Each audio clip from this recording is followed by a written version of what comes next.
without unraveling its truth. Cerebro hears a scream that is not a voice, but a continent of terror, a choir of minds pressed into a single, wordless note. Xavier cannot leave Krakoa without unraveling its truce, so Scott chooses, because he always does.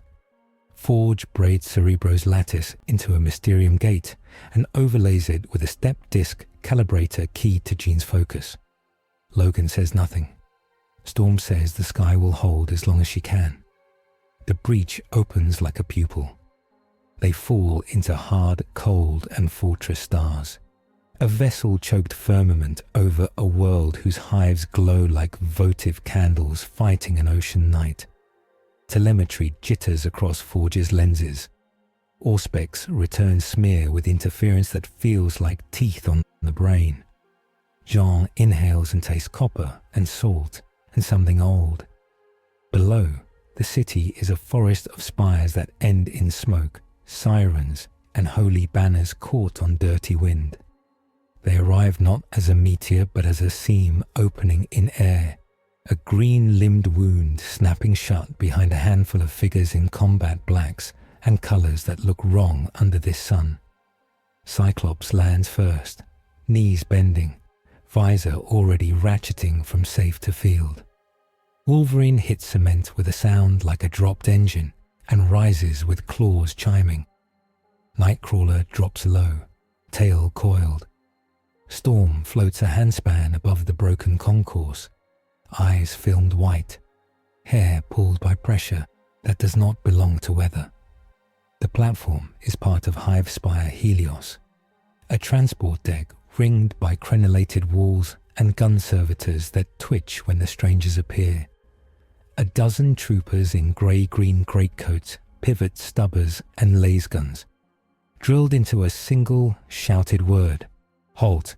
Their sergeant sees the crimson pain where Cyclops' eyes should be and makes a sign with two fingers that might be a prayer. He keeps shouting because procedure is the only thing that keeps men from falling apart. Storm raises a palm, and the muzzle smoke that still hangs under Helios' vault spins into a clean spiral. She speaks, voice clipped, careful. We're here to help. The words are simple. The air around Jean thrums like a plucked wire. Something presses back from everywhere, a pressure that scratches inside teeth and veins. Forge limps to the edge and looks down. Conveyors, hab blocks, a shrine of the ecclesiarchy like a tooth of gold. A roadway river brimming with tracked haulers, civilians running between catechism posters and flagboard palisades. He flicks his gauntlet open. Readings jag. He does not swear because he saves that for when it helps. A thunderhead of chitin pours out of a vent spire 3 blocks away, not falling so much as crawling on air. Winged shapes with hooked tails and mouths like unbuttoned wounds. The troopers pivot. Someone forgets the safety and burns a hole in the parapet. The swarm comes in at a killing angle, riding searchlights and heat. Gargoyles, Jean says. And the word is wrong here but true. The pressure over everything intensifies, as if a hand is closed on her skull. Scott's voice is flat through the rebreather. Storm, cut their lift. Forge, give me Vector. Kurt, civilians, keep them moving. No hero runs. Logan, hold the stairmouth. He does not ask if anyone can handle it. He assigns because he must. Storm's fingers turn and the air obeys. Pressure drops in a moving wall, a wedge that turns the sky to glass. The leading edge of the swarm hits the vacuum and comes apart without drama, wings collapsing, bodies slapping stone. The second rank rushes into the gap and folds. The third peels, angles wider. Cyclops steps to the parapet. Forge barks a number. Scott nods and opens his visor a finger's width. Ruby light lances, a rod that carves clean through chitin and bone and the spine of the spire beyond. The beam is narrower than a finger and as absolute as a verdict. Bodies fall in halves and the world smells like wet iron. Wolverine never waits. He is already at the stairmouth where panicked bodies try to go up while soldiers try to go down. He shoves one man back with a forearm, grabs another by the plate carrier, hauls him up by the chest handle, and sets him aside like a crate. Up or down, he growls, not loud, but the shape of the words cuts through. Pick. Nightcrawler vanishes with a soft percussion of air and sulfur, reappears on a cargo truck's roof, grabs a small child by the collar as the crowd surges, disappears again, and returns with the child tucked under a coat like a smuggled star. He moves a family in 3 jumps. He skids on grit, tail flicking, and smiles once at a woman who cannot stop crying. Mitmir, he says, and it is good that she does not ask what that means.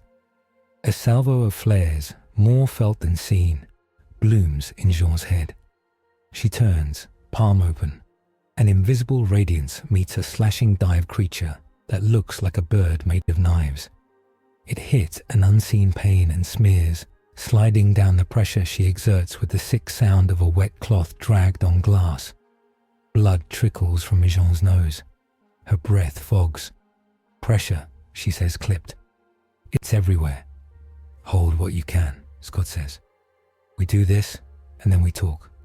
A siren peels down the spine of Helios. A Vox tower chants priority codes. Spire Helios to all PDF regiments. Manufactorum Yard 7 breached. Civilian cordon collapse. God Emperor watch over us.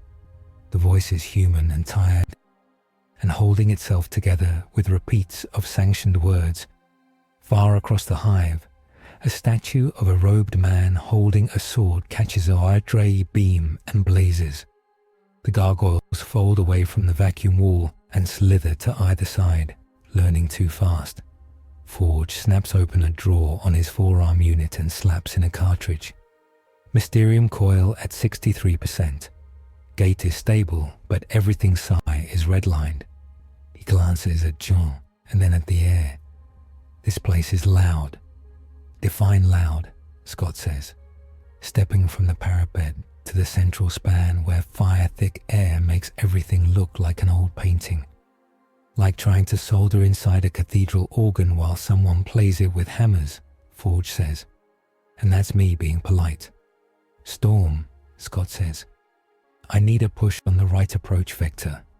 Herd them into the kill lane. He points with 2 fingers. She nods without looking at him, eyes fixed on the swarm and the pattern of torch beams and tracers below. She breathes, and the hive smoke becomes a living thing. She drags it with the authority of a queen whose word is wind. The gargoyles veer.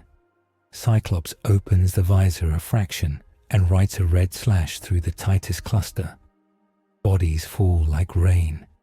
A gun servitor barks and barks, cycling, barrel glowing dull. On the far side of the platform, a bulkhead door jumps on its hinges under hammering fists. Wolverine turns and kicks it once. It opens. He stares down a corridor breathed on by chemical fog and old blood. Shapes move in the haze. He steps into it, because he does not ask what waits in fog. He lets it ask him. Jean, Forge says, feel that? He is not a telepath. He feels it anyway. A lowering of the ceiling you cannot see.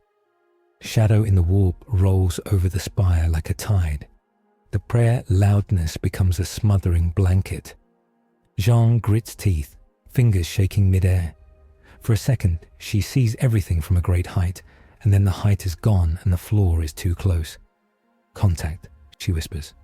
It's huge. Anchor, Scott says, and looks at the green-edged scar that is the closed gate, like a medic looks at a bleeding kid.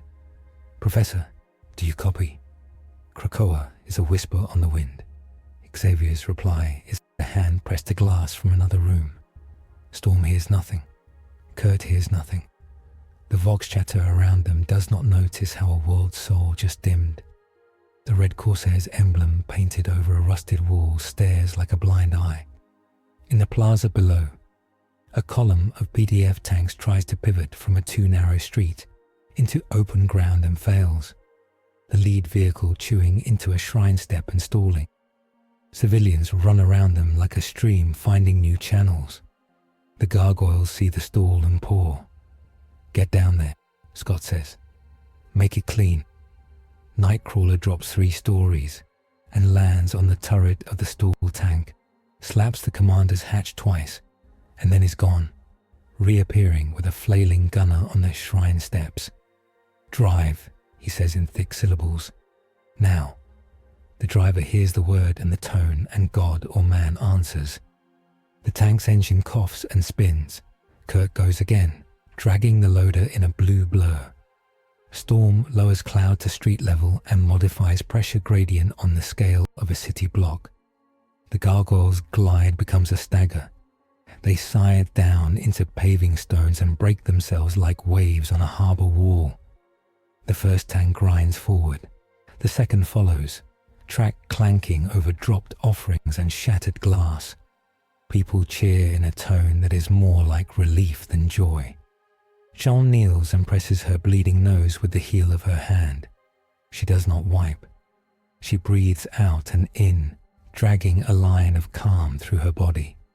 She pulls the pressure that fills the world into a tight braid and tethers it to the lattice Xavier showed her 100 times. The braid holds, it hums, it hurts. She smiles without humor. "Held," she says. Her voice shakes. A flight of chitin bats cuts in low over the plaza, angling for the tank column's open backs. Cyclops angles his body and carves a wall into the air at shoulder height. The beam sweeps a clean horizon, and the flock breaks on it in halves. The smell of cooked protein thickens. On the concourse, the trooper sergeant has stopped shouting orders and started saying prayers between them. He turns when a woman in velvet with a gold-sewn hood strides into the gun ring with 2 retinues, one in parade plate with feathers and scrolls, the other in blank steel with sensor hoods and a smell like old snow. The parade plate bearers hold bolters. Their chaplain holds a crozius like a judge holds a gavel.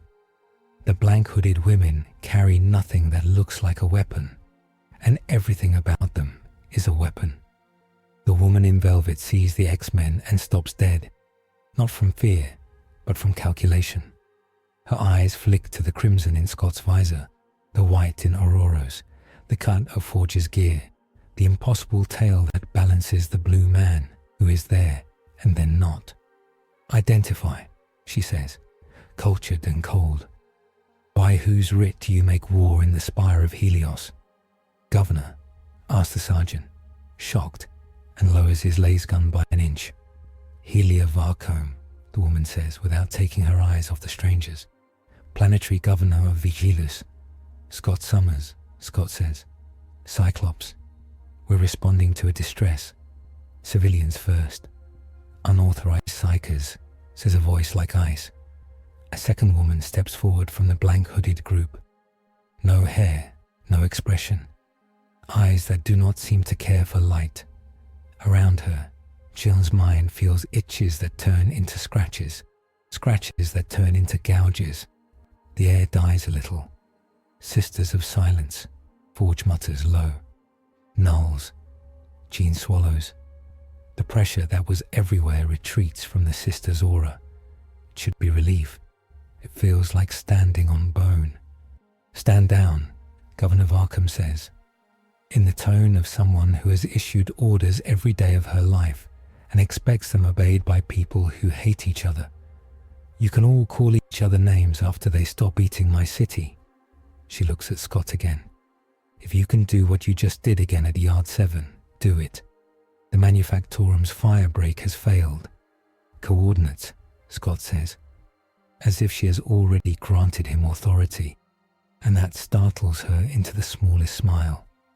"Inquisitor Marwyn Kest," says the woman in velvet shadow, stepping from behind a feathered custodian like a snake from shade. Her rosette gleams like a threat. She wears no velvet, only armor detailed with purity seals and litanies in a hand no larger than a coin. "You will do nothing without sanction." "We're doing it," Scott says. and does not wait for permission. Storm, already seeing the flow, Aurora says. Yard 7's plume pushes north by 9 degrees. Breakpoint at the rail overpass. Kurt is beside Logan before Logan's head turns. Jar. Backstairs, Logan says, voice low. Smells wrong. They're coming under. He spits blood into old soot and grins without humor. We cut them off. Governor, Scott says as he moves. We'll stem Yard 7. You hold civilian lanes open. Inquisitor. The word is a jawbreaker. He bites and swallows it. Stay out of our way. The sister steps forward, and Jean flinches as if struck. You will not mind touching my presence, the Null says. Her voice is blank as a closed book. Or anywhere. Noted, Jean says through her teeth. I'll hold it back. Can you? Scott asks on their channel private. He does not ask with doubt.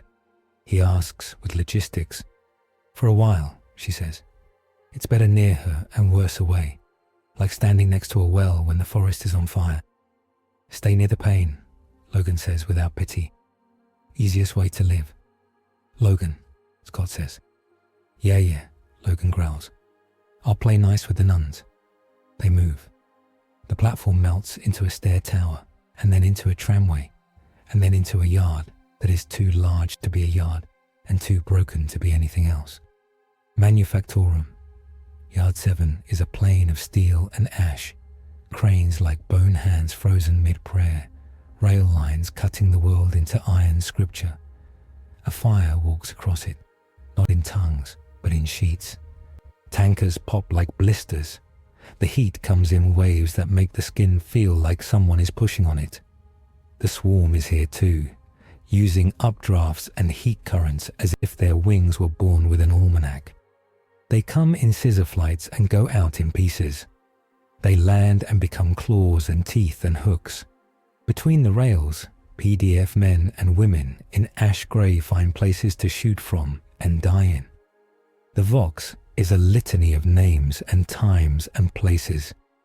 People trying to put pins in a thing too large for pins. Storm, give me a corridor, Scott says. Forge kneels and hammers a spike into the rail. A little machine that coughs and drops a sense field like frost. Corridor will starve the fire elsewhere, Aurora says, calculating. Her eyes are white, but the rest of her face is all human angles and the lines of someone who knows what it means to choose the lesser hurt and starve the people there of air. Pick, Scott says, not because he does not care, but because he cannot afford to care the way he wants to. She inhales. Air leaves Yard 7 in a river the size of a boulevard. The fire fights and then it dies, abruptly, sullenly, smoke pouring low to the ground as if ashamed. The swarm dips and falls. Men and women on a service bridge drop and grab rails for dear life. Aurora lifts a hand and gives the bridge a bubble of air the size of a chapel. The bubble holds. Cyclops runs. Logan runs. Nightcrawler blinks through the hot fog 3 heartbeats at a time, reappearing next to a man whose leg is gone to the knee and getting him to a cargo pallet where Medicae tape hisses and stings. A shape rises from a crater of melted rail, tall as a hab block, crowned with barbs, its scythe limbs cutting fireworks from air. A carnifex, but here it is not a name. It is an event. It charges a line of PDF troopers because that is what it was made to do, and the troopers stand because they were made to. Scott meets it at a run, slides on his side like a baseball player stealing a base, and fires low. The beam chews out the back of the thing's knee and the leg buckles. It is terribly fast for its size. It adapts. It leans into the fall and tries to make the crush a weapon. Logan is already there. He runs up its falling shoulder like a logging camp rat running a roll, goes over the top, and disappears into the rain of bone. He emerges a second later from a seam at the base of its skull, steaming and slick and fanged grin very white. The Carnifex keeps moving 3 steps too long and then learns how to stop. Left, Forge says, and Scott swings, beam raking a maglev pylon where a sack of flesh with a hive of tongues is compressing itself for some obscene birth. The beam opens it and births light instead.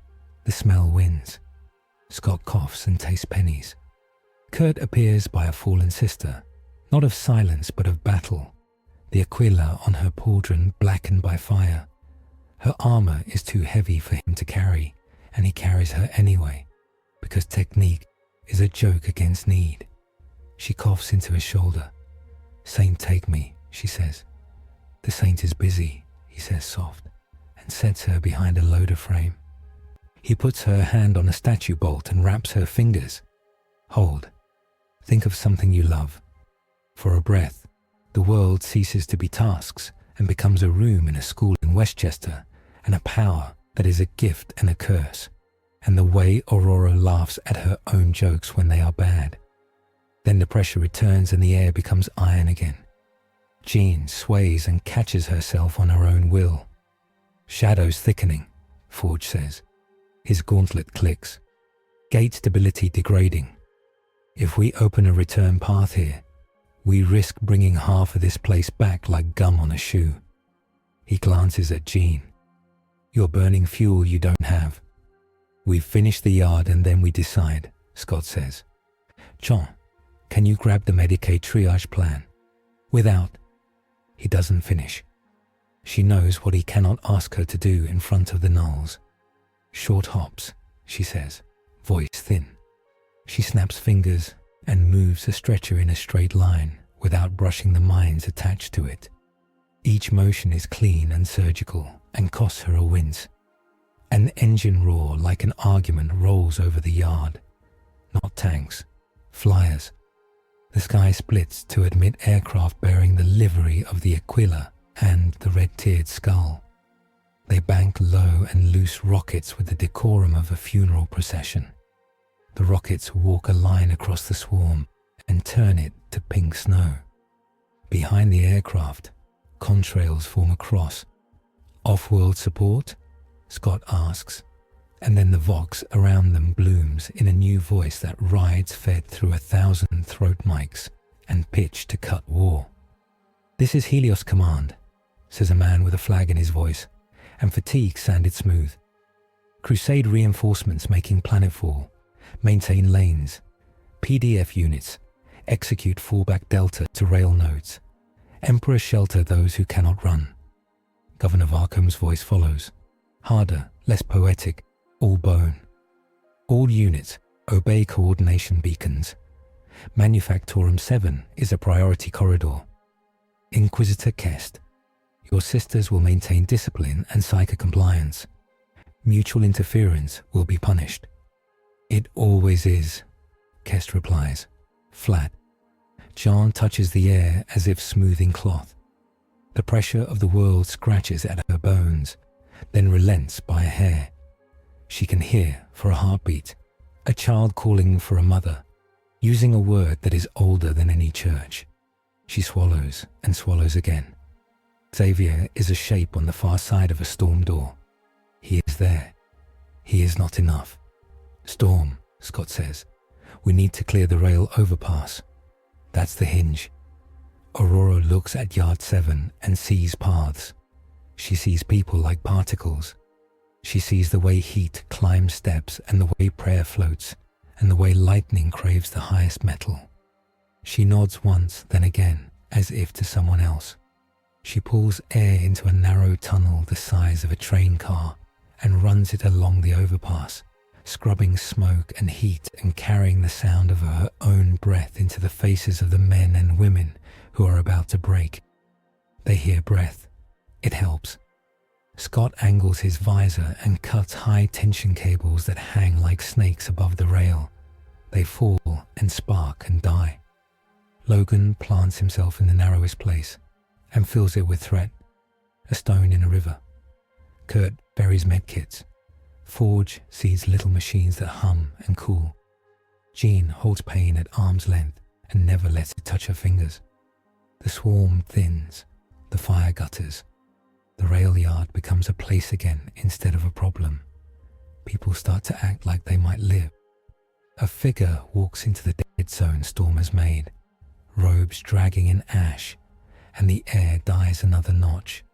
The Sister of Silence who spoke before stands at the center of Yard 7, as if it were a chapel and she were the only person in it.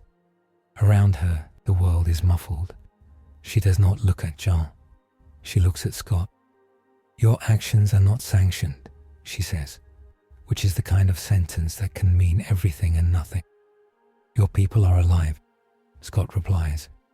His rebreather hides the way he clenches his jaw. "Sanction that." Inquisitor Kest arrives as if she had been there all along and only decided to be seen now. She removes a gauntlet and touches a signet to her own brow, an intimate gesture that somehow makes the space colder. Governor Varcombe grants field authority under clause emergency Helios 37, she says, as if handing someone a weapon by its handle while watching the blade. "You are attached to this command." She lets the sentence hang, then adds the hook.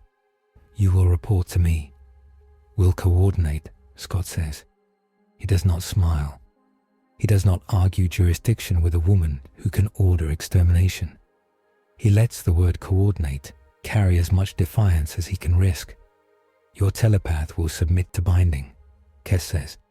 Jean lifts her chin, eyes bloodshot and bright. "No," she says simply. The sister's face does not change. She does not need a face.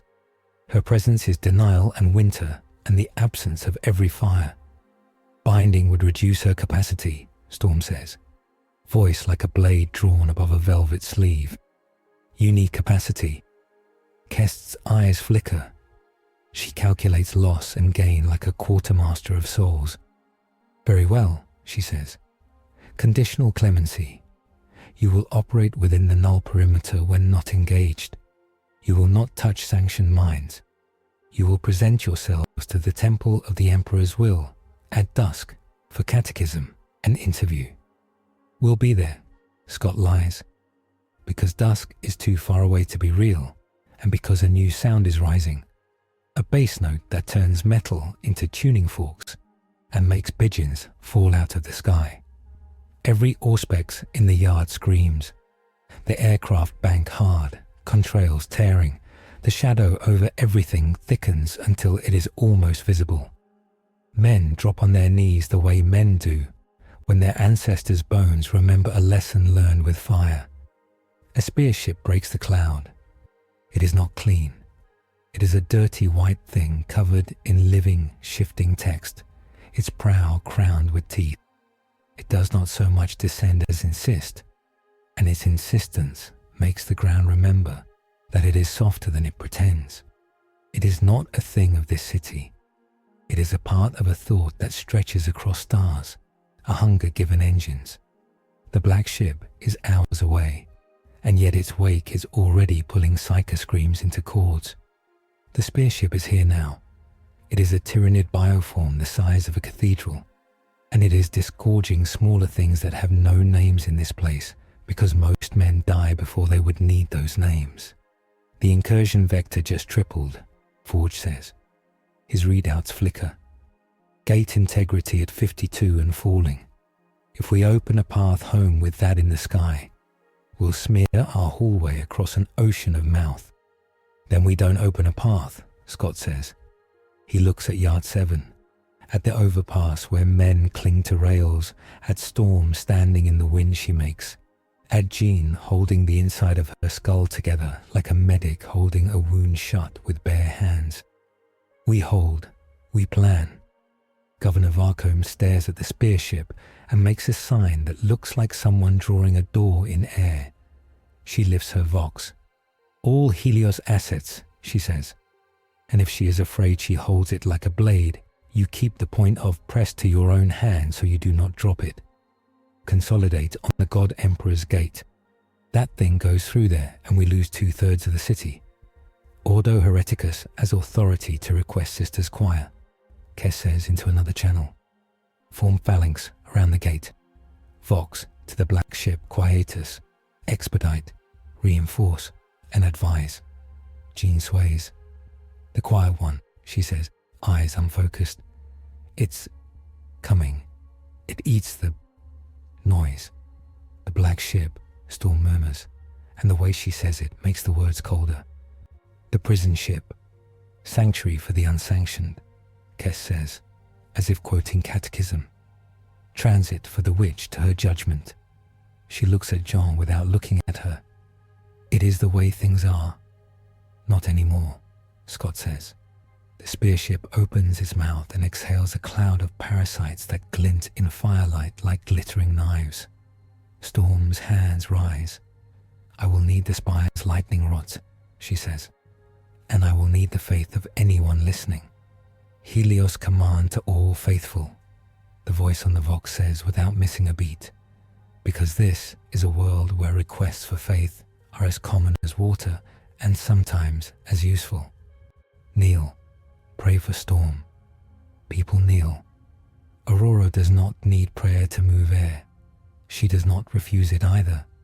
She takes the charge running through the hive's bones and coaxes it into shape, a net of bright lines and snapping arcs that hangs between spire and ship. The first wave of glittering knives hits the net and becomes smoke and light. The second wave slides through gaps that Aurora sees and closes with a flick of 2 fingers. Cyclops angles his beam to trim the edges of the net, fusing it to lightning rods and tearing a slice from the spear ship's flank.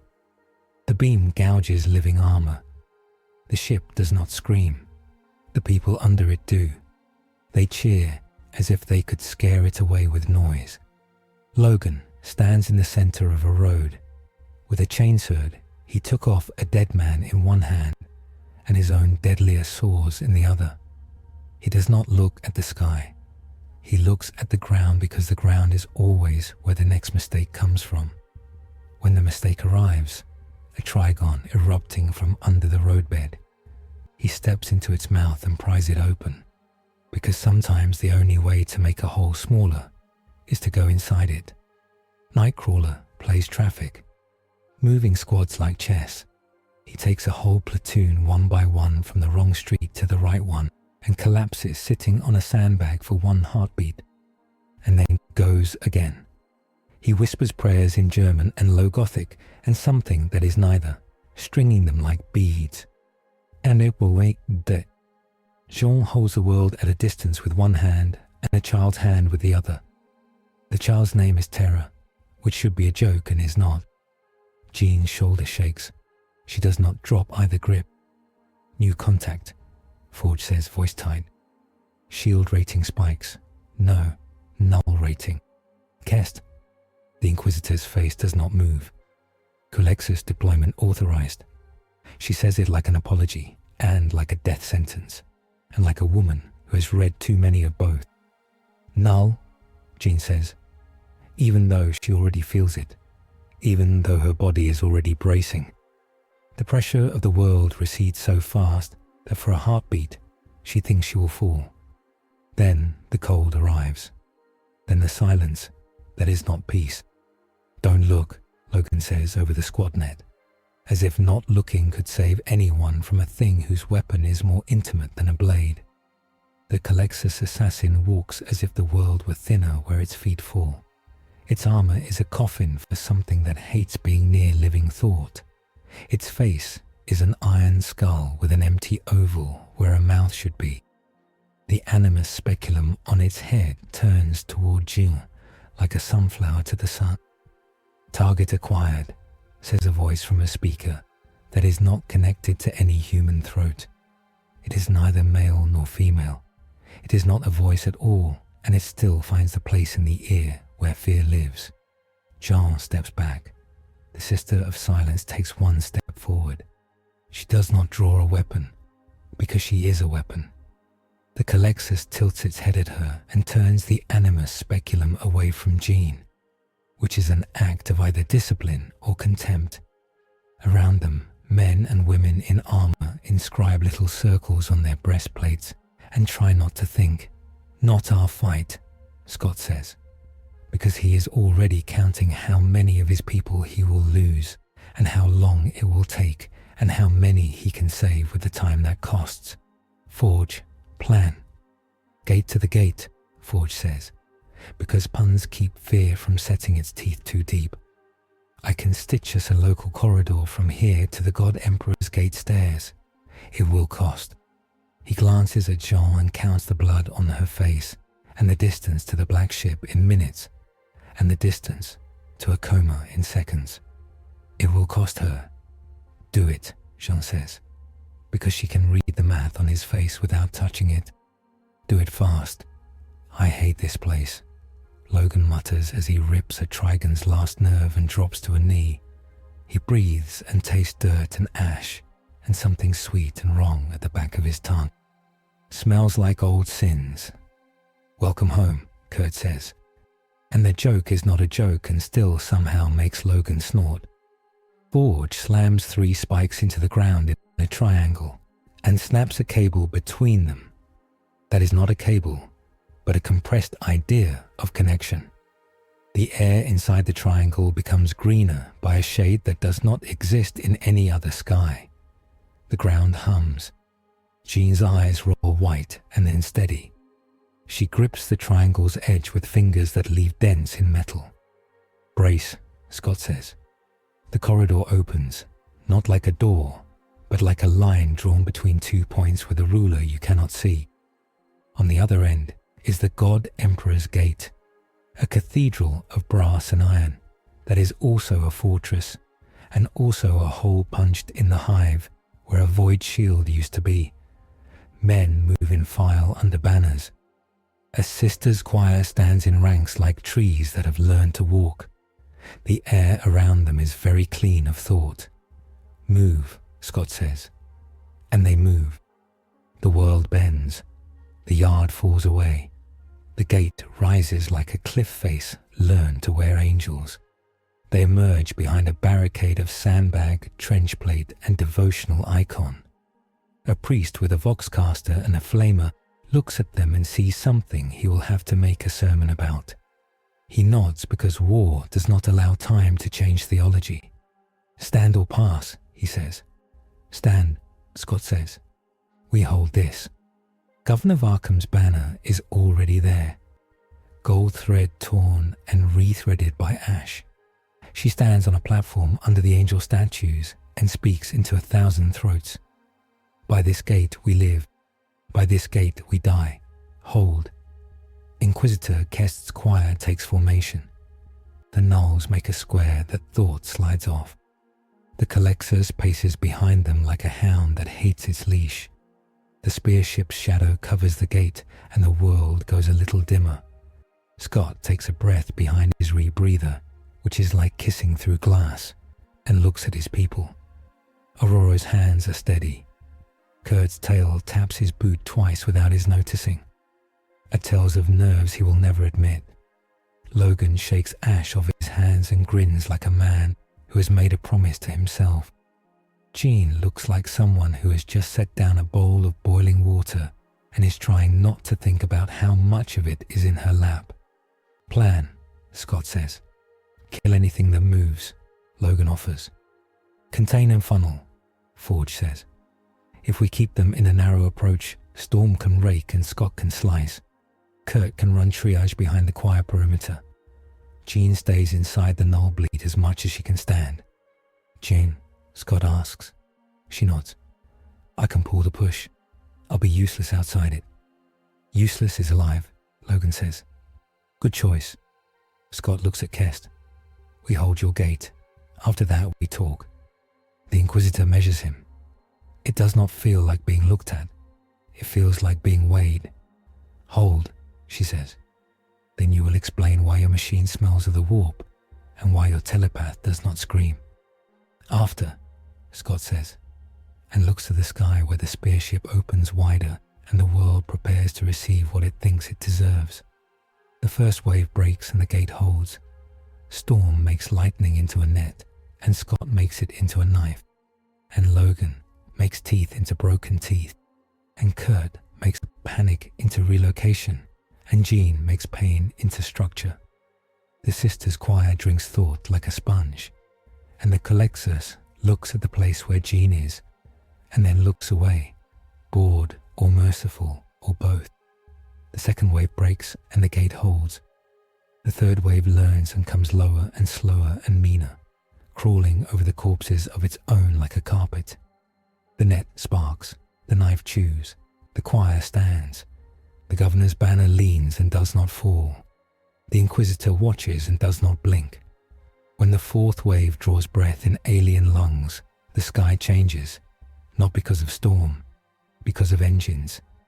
Void-capable craft drop their bellies into the hive's air. Black ship escorts with guns like arguments that win themselves. An Aquila frigate bleeds fire and spits it in long tongues that write no human words. The spearship turns to address the new insults and shows the gate its softer side. Scott carves it. The cut is true. The world breathes? Once. Codex note. The shadow in the warp crushes telepathy, dampens precognition, and frays warp navigation. Nulls erase it locally, but at a price. A drumbeat of orders rides the vox. The governor names streets and men and women. The priest names saints.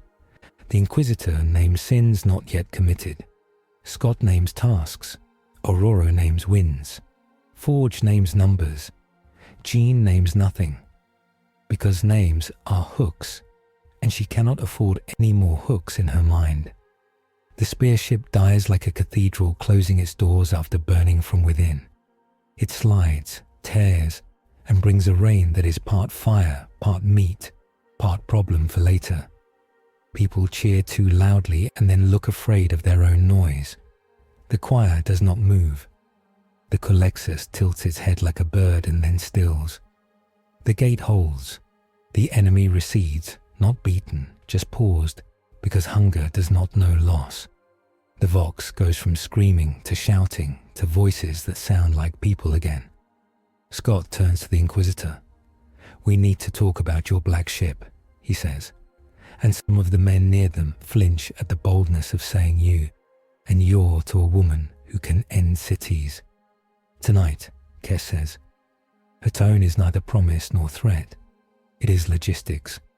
Catechism, interview, you will attend. "Governor," Scott says, "we'll need a war room." "You'll have the shrine's crypt," Varcom replies. "The floor is consecrated. Bleed on it if you must. Don't swear." "We never swear," Logan says deadpan, and someone near him barks a laugh that sounds half like a sob. Night falls like a lid. Distant fires make it into an embered bowl.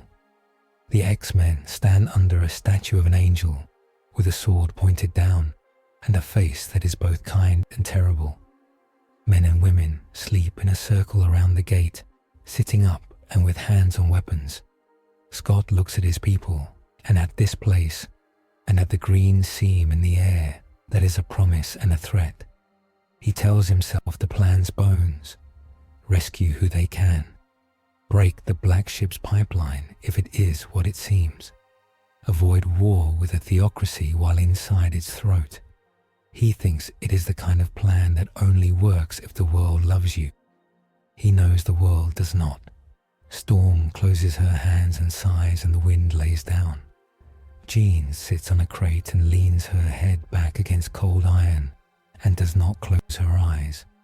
Logan sharpens someone else's knife because it gives his hands something to do that does not end in blood. Kurt kneels and thanks a God who knows what to do with thanks. Forge rewires a thing that does not want to be rewired and quietly names each person their machine saved. Behind them, the choir sleeps in shifts without dreaming, because dreaming is for minds that make waves. The Culexus does not sleep.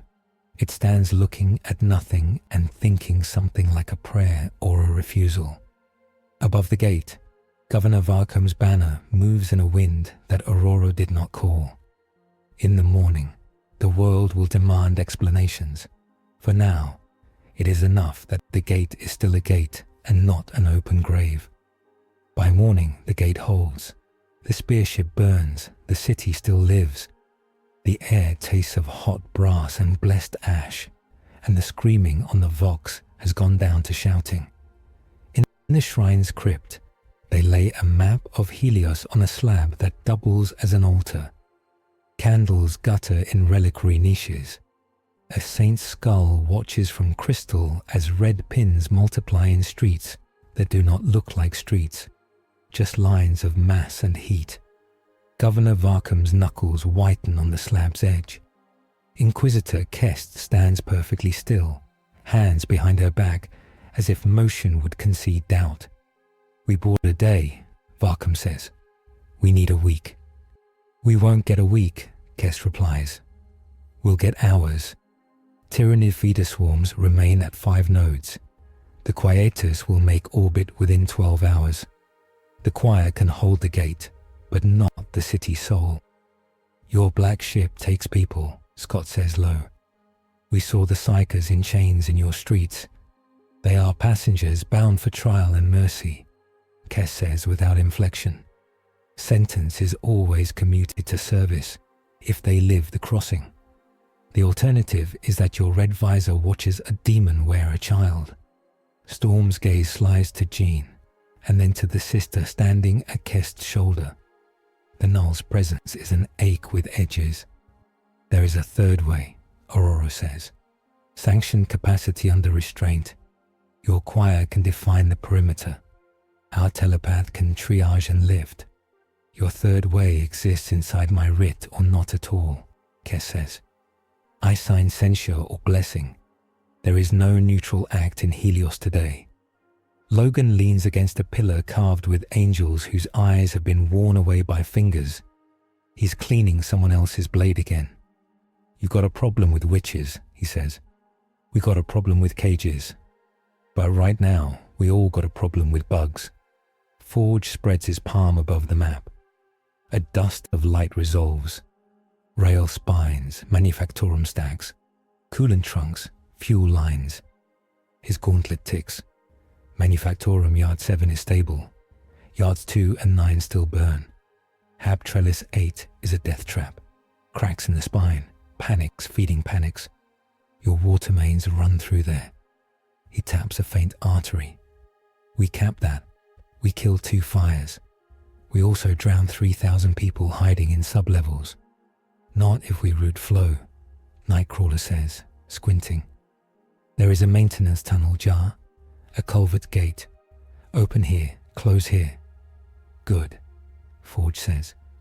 "But we need someone who can lift a jammed 40-ton shutoff from 2 blocks away without crushing everyone between." The door slams like a verdict answered by thunder.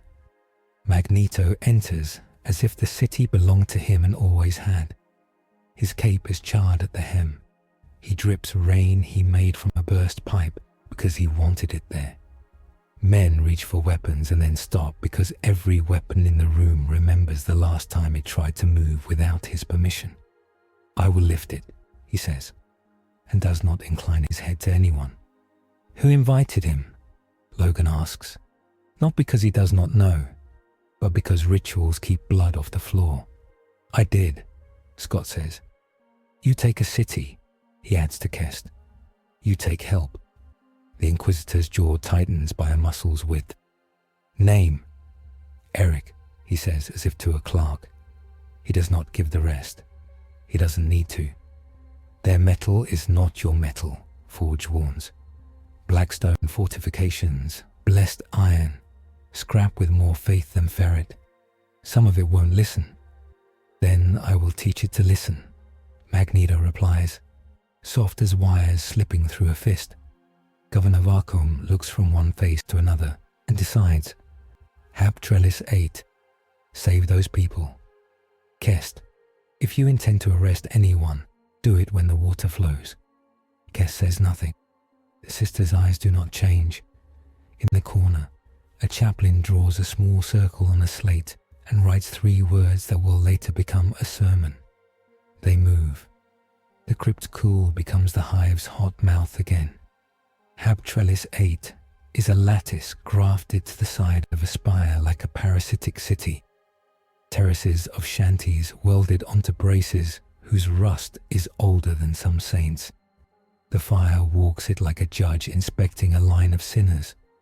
Beneath, a river of coolant hisses in a trench. Civilians jam the stairs. Some don't move because moving feels like betrayal of all the things they cannot carry. Nightcrawler starts at the top and empties a landing 3 at a time. Logan takes the bottom and shoves lanes open with growls and gentleness. He would bite off his own tongue rather than name. Storm pulls pressure into a glass corridor that keeps smoke off a choke point while leaving enough air for candles to live. The candles matter to them. She makes sure they live.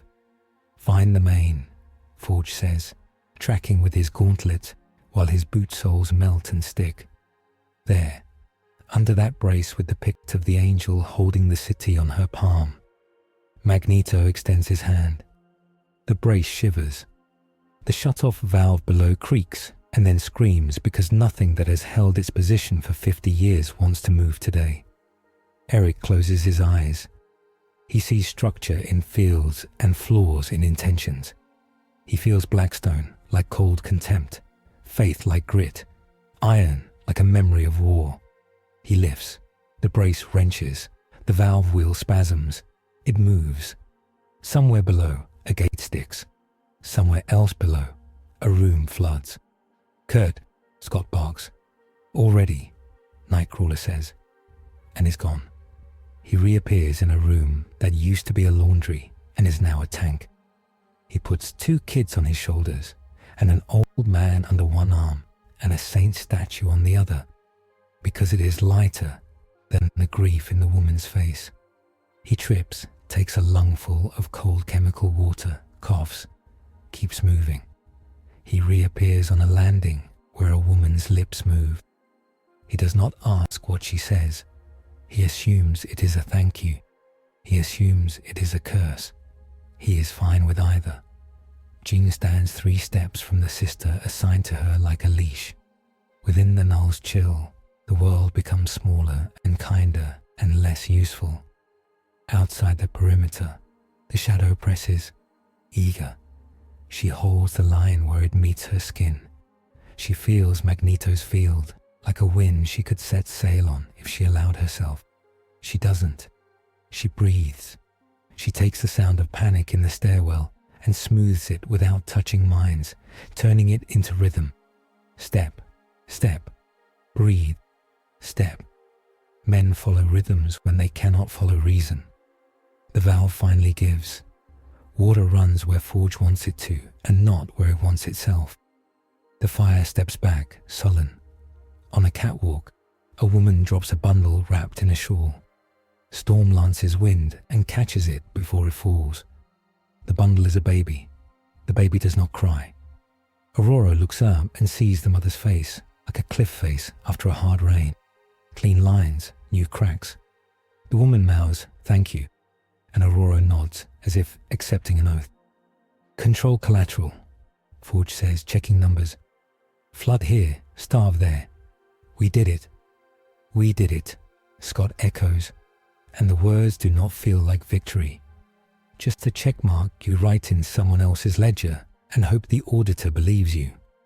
On the tram back to the gate, a sister of battle sits with a splintered leg and watches Magneto from under a soot mask. "Your art is unusual," she says at last, not unkindly. "It is an old argument with matter," Eric replies. "We reached a truce once. Truces end," she says. "Faith does not. Faith changes its clothes," he says, and looks at her bolter. "But it is still a man under the robe." She laughs once, surprised. "You would not like our sermons. I have lived through worse. In the crypt again, the war council blooms and hardens. The map has new pins. The governor's staff brings tea that tastes like boiled armor polish, and everyone drinks it as if it were a sacrament. We can hold the gate, the trellises, the yards," Varkham says. "We cannot hold everything. The Quietus will not wait. Define and not wait," Scott says. "When it makes orbit, it will ring the city with words you do not know, and then it will open its poor doors. Your people will go inside. Anyone who does not will be shot or burned or blessed with final mercy. I will sign the order to make that lawful. It will happen. My choice is whether it happens clean. We can pull some, Forge says. If you give me a warehouse in 3 hours, I can make a room with no warp. We can pass people through, cross-index, triage. We can show you that they do not need chains to be safe. Kest's eyes move to Jean and back to Forge. And when one of them explodes with a demon's name on his breath, then I will kill him, Logan says mild. Sir, that is an unsatisfactory protocol, Kest says, and yet she does not leave. Your protocol ends with everyone here in a cage, Magneto says. That is satisfactory to you, because you like cages more than you like risk. Kest doesn't even blink. I like children sleeping in their hap cells without a terror hound coming through the wall to eat them. Both are true, John says. She wipes a new nosebleed with the heel of her hand and leaves it as a red half moon on her skin. The shadow is a tide. Your choir is a rock. We can be a breakwater if you let us. Varkham cuts the argument with a hand. Enough. We have a morning and maybe an afternoon. After that, your debates become academic and my streets become charnel. Help me keep the first thing from happening. I will buy you time on the second. She looks to the chaplain at her shoulder. Saints Chapel 9 is intact. Sealed since the second bombardment, he says, voice raw. Wards unbroken. It will serve as a warehouse. Then you have your room, Forge, Varkham says. Kest, give him a sister to stare at his devices until they behave. The Inquisitor nods once, as if conceding a minor point to win a larger war later. Sister Captain Verena, she says, and a woman whose aura bites like winter steps from the ranks. You will watch. Sister Captain Verena's face is all edges the sculptor of statues would love. I will watch, she says. They do not get their 3 hours. The alarm starts as a tone that only machines hear. It moves to the vox as a whisper. Then it hits mouths, and men speak it in pieces because it does not want to be said whole. Subspire subsidence. Deck 7, minor quakes. Deck 8, light. Light, Varkham demands. Green, cold, not our light. Forge's gauntlet shows him readings that do not belong to any of his categories. Phase variance, he says. Below Helios core. That's not Tyranid. Kest's head tilts, listening to a channel no one else has. When she speaks, her voice loses its sanded calm and picks up a burr of urgency. Seal all access to the Underhive. Mechanicus reports xeno-archaeoform resonances. A vault breach. What kind of xenos? Logan asks, because the difference matters. He licks his teeth and tastes a metal that isn't rust. Necron, Kest says. The word makes the crypt colder. They wake. Explain, Governor Varkham says, which in her mouth is not ignorance, just a demand for a shape she can fight. Old machines, the chaplain says grim, slipping into catechism because it keeps his voice steady. Dead empires that are not dead enough. They hate all life because it reminds them of what they traded away. They bring null fields, Forge adds, scanning lines that throw his calcs back in his face. Phase shunt, dimensional locks. Your choir's silence becomes a luxury. John feels it before the rest. A different kind of quiet coming up through the bones of the spire. It is not the shadow's smother or the sister's clean winter. It is a subtraction, neat and surgical, as if someone were erasing parts of the world with a tidy rubber. Her breath hitches. Cold, she whispers. Sharp cold. Scott looks at the map. The pins in red and black and gold mean fire and faith and authority. There is no pin for this. They'll go for the power and the water, then the cathedra, he says. Hive hearts. If they climb into the gate fight, We lose the choir's perimeter. We lose the gate. We can't fight a war on two planes, Varkham says. We barely fight on one. You want the choir, you keep them above, Scott says. We go below. Kest's eyes flick to the sister captain. Verena, take 2 ranks with them. Ward the telepath. If the machines turn our minds, burn the bodies. Verena inclines her head. As the God Emperor wills. Logan looks down the stair. I don't like the way she said that, he murmurs. Think of it as motivation, Scott says. They descend. Helios Underhive is a wound the city pretends to forget. A lace of tunnels with the smell of old oil and wet prayer. Pick saints stare from walls you touch as you pass, because you need to touch something. The deeper they go, the cleaner the lines become. The graffiti gives way to marks that are not made by hands. Corners sharpen. Curves correct themselves. The air stops hanging on the skin. It refuses to participate. The first thing they see is a scarab. It crawls over a steel plate and leaves the plate shinier than it found it. But wrong. Like new teeth in a skull too old for them. Forge's gauntlet pings and dies for a heartbeat. Logan's nose wrinkles. He steps on the scarab. It crushes to glittering dust that evaporates without smoke. Mimetic cleaning, Forge says. Self-hypnosis for metals. This whole level will decide to be perfect in about an hour if we let it. Then we don't let it, Scott says. They hit the first chamber and understand that don't is not a plan. The room is a geometry lesson given by a god who hates flesh. A rib cage of pillars around a pit where a green light does not glow. It exists in spite of the dark. Men from the hive came here first, and their bones are arranged in carelessness.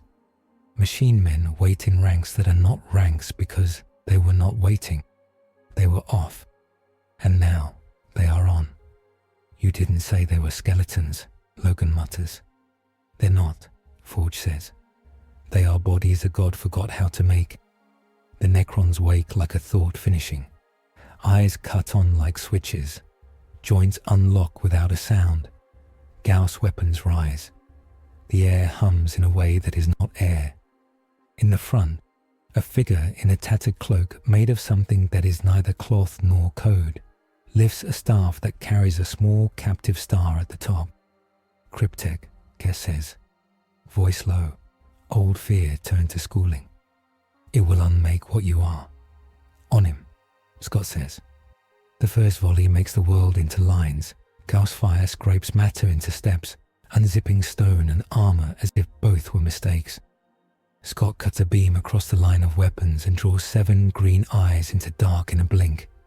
Storm reaches her hands and nothing seems to happen until your lungs remind you that air is how you live. She drops pressure just a little, just in that line, and the next volley goes high. John tries to push and finds herself pushing nothing. Her power slides off a surface that gives and gives and gives and never moves. She steps closer to Verena without meaning to. The null's aura bites and dulls and lets her hold herself together. Nightcrawler goes to work on the vertical.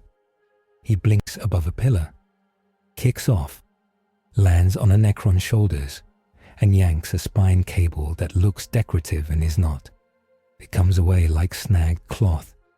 The machine slumps, elegant even in failure. He drops, reappears, repeats. He leaves blue smoke kisses on perfect stone that refuses to keep them. Logan hits like religion, messy and loud, and so certain it doesn't have to argue.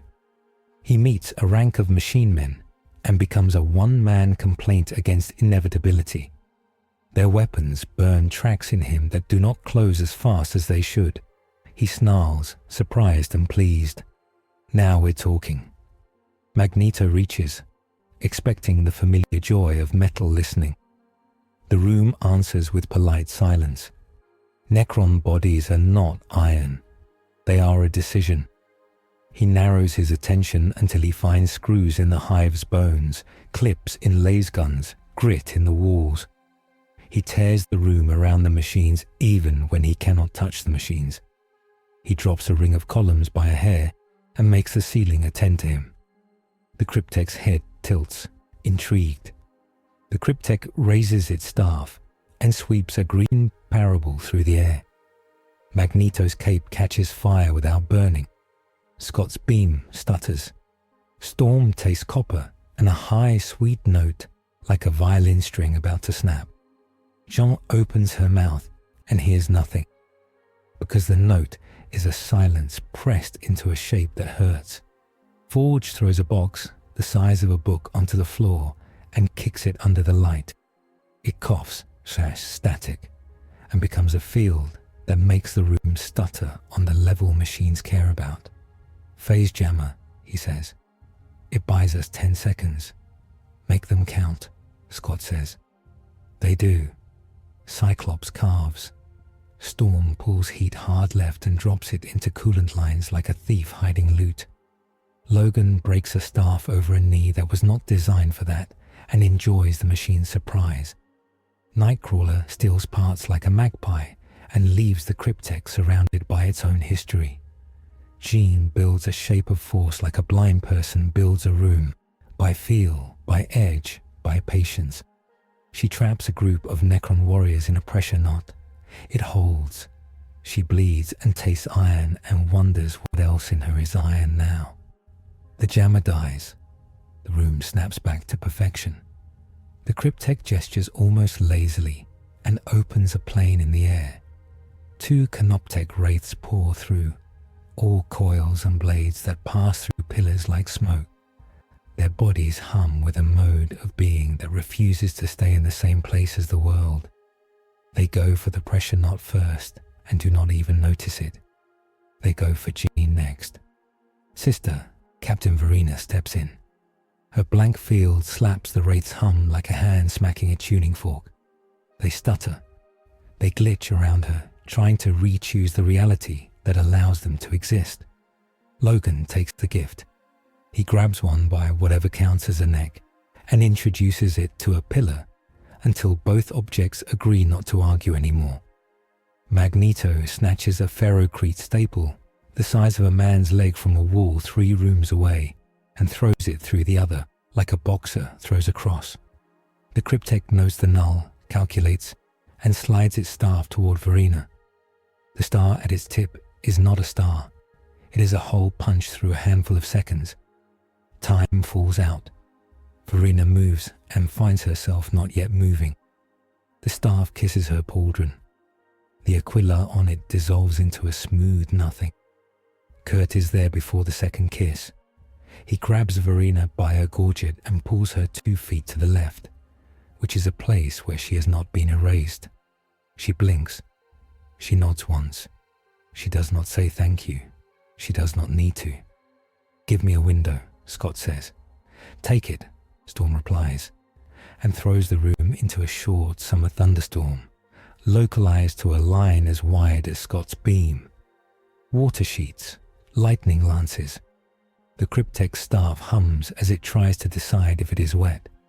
Scott writes his answer on its chest and keeps writing until green light pours from beautiful seams.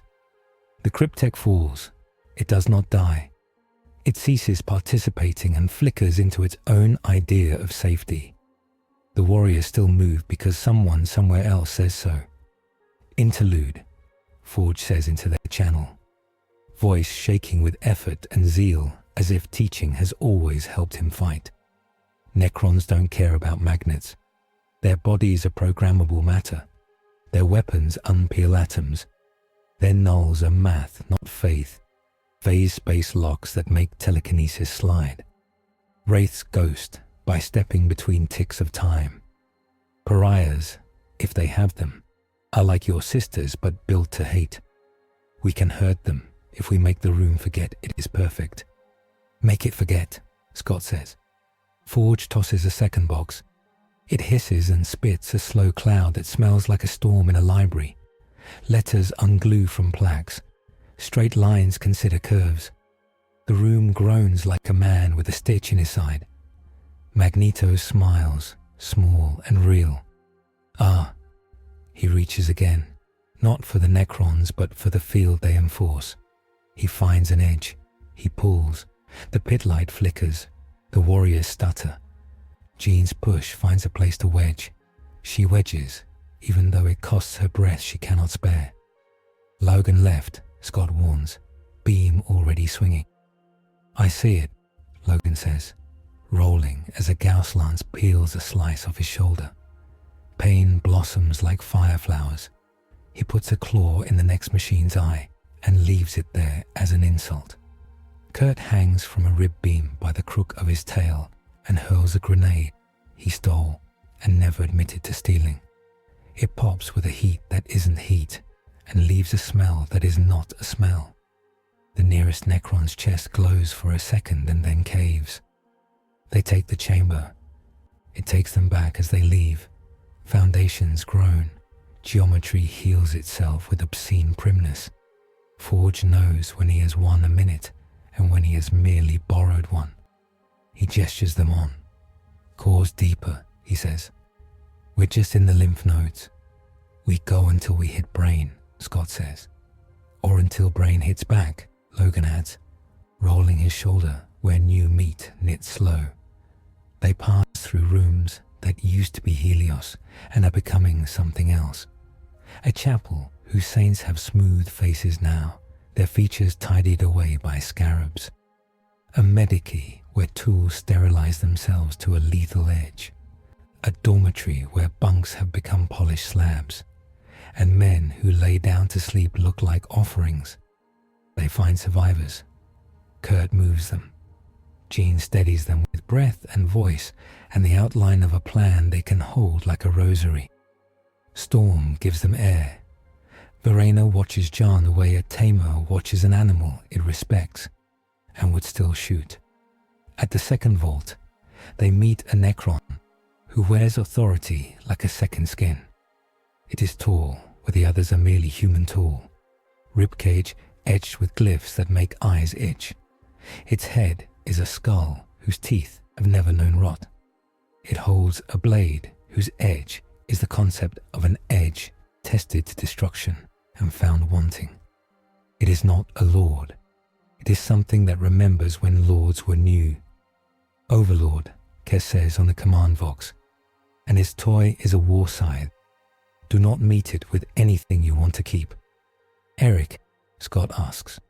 I cannot hold him, Magneto says, honest in a way that sounds like arrogance to anyone who does not know how pride usually lives in his throat.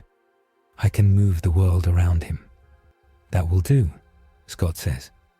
The Overlord comes on like a man walking to put a book away. Logan meets it anyway, because someone must test how death tastes today. The war seed passes through adamantium as if it owed it money. Logan loses 3 inches of claw and a piece of pride. He laughs, not because it is funny, but because if he does not laugh, he will think of the times he did not get back up. Storm throws lightning down its spine and does not even scorch the enamel. Jean pushes and gets nothing but the feeling of a statue looking at her.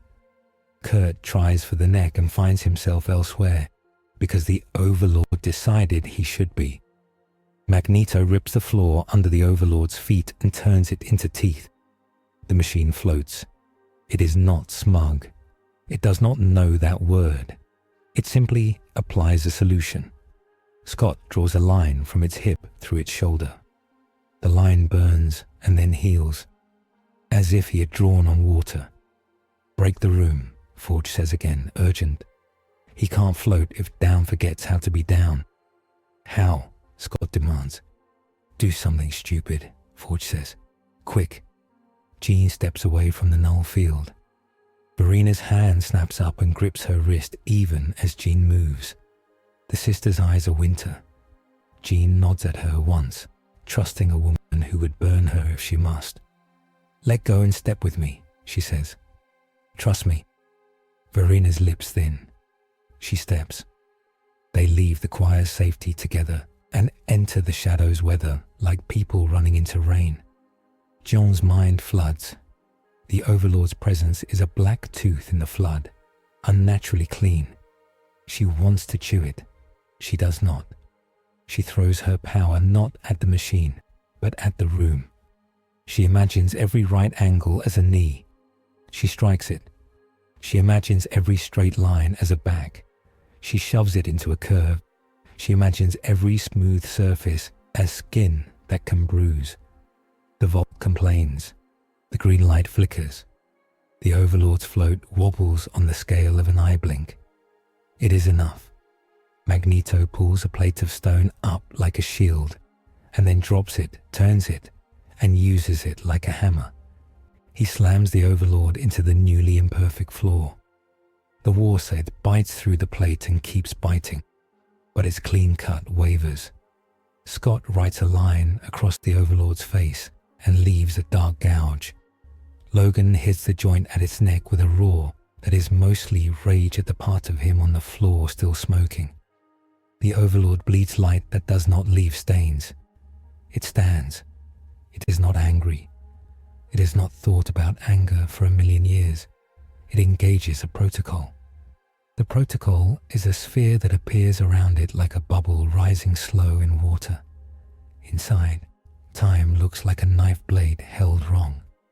Nightcrawler looks at it and feels his gift twist like a muscle trying to cramp. Don't, he says instinct, even before anyone tells him to try. It will cut me into before and after. Power scaling, Forge says between gritted teeth as he jams another breaker into a socket that resents him. Chronometron field. It edits sequences. Wounds become never happened. He is writing over us. Right over this, Logan snarls, and throws himself into the field, because sometimes the answer is stubbornness. His body jerks. He falls out on the other side missing a memory and only notices because he hates the idea of not having one. He stabs anyway. The blade hits. The wound heals into the space where it wasn't. Scott makes his choice. He steps close, lower body braced, torso twisted, and opens his visor just enough to pour a beam that is a rod more than a line. He does not cut. He pushes. He leans his weight into the push. The beam meets the field and the field leans back. He smells his own skin burning under the rebreather. He stays. Now, he says through clenched teeth. Storm drags heat hard to the vault ceiling. Water in the stone expands as if remembering it used to be rain. The ceiling cracks. Magneto turns the crack into a tear. The vault above this one disgorges an industrial drop that has been waiting for a century to fall. It falls on the Overlord sphere, and the sphere recalculates, and for the smallest part of a second, admits the world. Scott's beam writes. The Overlord's face is an old coin scored too deep. Jim pulls, not at the machine, not at the room, but at the idea of the field staying attached to the Overlord. She peels with delicate fingers. Verena stands beside her like a corporate insurer, watching a thief try to steal a ship and admiring the technique. She does not touch. She is there if fire happens. The sphere pops. The Overlord takes a step back that is not a step, but a reconsideration. Magneto slams the floor over its ankles like manacles. Logan is already inside the new geometry, both hands in the gap Scott opened, carving truth into decision. The Overlord's head comes off with the reluctant elegance of a statue accepting a change in fashion. The body stands for a second. Then it folds along lines that took a civilization 1,000 years to learn. It becomes a map of a man, and then nothing. The head remains for a heartbeat longer. Its eyes look at Jean. They do not judge. They record. Then they go out. Pickups, Forge says. Already scanning for the signal that means this victory will unhappen in 10 seconds, when the Overlord's body reintegrates from somewhere else. He hears nothing except the room trying to correct itself. We have a minute, he says. Maybe 2. Scott breathes. He turns to Verena. She stares back. There is the smallest amount of respect in the set of her jaw now, the kind you get not by being right, but by not failing when you should have. You moved with a witch, she says. I moved with a soldier, John replies. They hear it before they feel it. A hum that is not air, not shadow, not null. It is a clean tone like crystal struck by a patient hand. It comes from deeper. It climbs the bones of the hive like a cold. More, Storm says. Smarter, Forge adds. The cryptek call for cousins. Kest's voice on the Vox is a rope stretched tight. Quietus reports contact outside atmosphere. A Necron tomb ship is light-breaking on Vector Helios. Choir stands ready. Governor is consolidating refugees at Saints Chapel 9. You have minutes. Then we cut minutes into seconds and spend them all, Scott says. Forge, route me to the tomb core. Down 3, right 5, Forge answers. And Scott, the core will be a thing that argues about whether you have the right to be human. Everything here does, Scott says. They move through the underhive as it forgets it belongs to the living. Scarabs crawl over prayer benches and leave them mirror-polished and wrong. Picked saints go bald under invisible hands. Footsteps sound too exact. Kurt swallows and keeps his jumps tight because the air does not like being folded here. At the core, they find a tesseract vault, caged and half-escaped. It is a box that is also a song, that is also a pressure against the eyes. Glyphs run like water over edges that refuse to stay edges. Inside, something not alive wants very much to be out.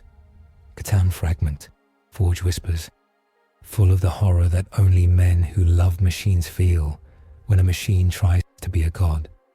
Star vampire in a lunchbox. Kest's breath hisses over the Vox. If that breaches, nothing that thinks survives in a mile.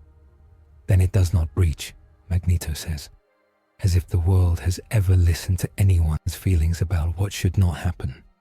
Storm senses the currents around the vault and feels a hunger like vacuum with taste. Jean steps closer, then stops as the thing inside looks back with interest. Nightcrawler crosses himself twice, and then a third time because once belongs to habit, twice belongs to fear, and the third belongs to hope. Plan, Scott says. Break the lattice, Forge says. But not too much. We bleed the field around the box, not the box. We keep the music, but change the key. He looks at Magneto. You can pull this if I can find you a seam. Find it, Eric says. Verena plants herself beside Jean again. She does not speak. Her presence is permission and restriction at once. Jean takes what she needs from the cold and leaves the rest. Forge kneels with reverence he does not admit. He sets a device like a tuning fork against the floor and taps it with a finger. Waves run. He listens to reflections and reads a score only he can see. He nods to himself. There, he says. There, he adds, pointing to a ribline. And there. He looks up at Storm. When he pulls, you push heat into the opposite brace. Jean, do not touch it. Touch the space around it. Make it wide. Kurt, if it screams, move whoever is screaming. And I, Logan asks, amused. Kill anything that isn't us, Forge says. Logan grins. Finally, a plan I can stick to. Magneto closes his eyes. He reaches not for metal, but for the agreement between the vault and the world. He tugs at the claws. The vault complains with a crystal shriek that turns blood to snow. Storm drives heat into the opposite brace until the air striates. Jean widens space. An act like taking a breath and holding it forever. The vault's cage bows. The song changes key. The thing inside stops pressing and listens. Good, Forge says, sweat running into his beard. Hold it. Hold. The world decides it has opinions. A Necron relay flares somewhere above. A burst of orders with more authority than anything a man ever says. The vault's cages tense in a new pattern that does not care about what Forge understands. The song sharpens. Someone is playing a new instrument, Forge says. Cryptek cousin, Scott says. We need to cut the fingers off. They're not fingers, Forge mutters. They are. Fine. Fingers. The signal path runs through those obelisks. He points at 3 black polished stones that were not there and now are. They appeared because the vault wanted them. On it, Scott says. He angles, fires. The beam chews one obelisk. It heals. He fires again, adjusting phase. It stutters like a man swallowing a bad joke. Storm! She rips air out of a hemisphere and slaps it back in. The pressure wave slams the obelisk with the sternness of a schoolteacher's ruler. It cracks. It heals slower. Logan, Scott says. Got it, Logan replies, and hits the crack like a man going for a bar fight's right first. He wedges claws in and pries. The obelisk does something that is not screaming. It snaps. The vault sighs. The song drops to a note that does not want to peel faces anymore. 2 more, Forge says. Kurt blinks to the second. His stomach flips in a way that is not motion sickness. He forces breath, stabs the obelisk with a bayonet he refused to give back to a man who is no longer alive to want it. He blinks out as the obelisk tries to be where he is. He blinks back in and jams a grenade into the wound. It pops. The obelisk fails. He lands on his knees and retches once. Silent. He stands. He smiles for no one. Magneto holds the lattice. Sweat beads and does not fall because he will not allow anything to drop without his consent. Jean holds space wide until she shakes. Verena watches the line of Jean's jaw and the line of the vault's edge, and judges distances as calculations with lives attached.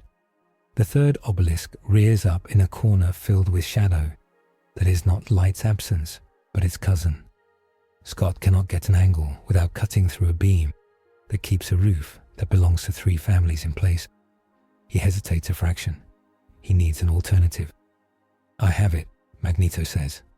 Voice a scrape. Eric, Scott starts. Trust me, Eric says. And it is not a request. He takes 2 rails from a tram a level above and turns them into a V and sends the V like a siege ram. The obelisk meets it with smug geometry. Eric cheats. He twists the rails at the last instant and makes the V into a corkscrew and drives it through blackness with the practiced contempt of a man who has beaten men who thought rules would keep them safe. The obelisk shatters. The song sinks. The vault quiets to a purr like a predator deciding to nap. Seal, Forge says. We hold this shape. We do not move quickly. We never move quickly, Magneto says, and then laughs once at his own lie. They seal. The vault sulks. The thing inside watches like a cat.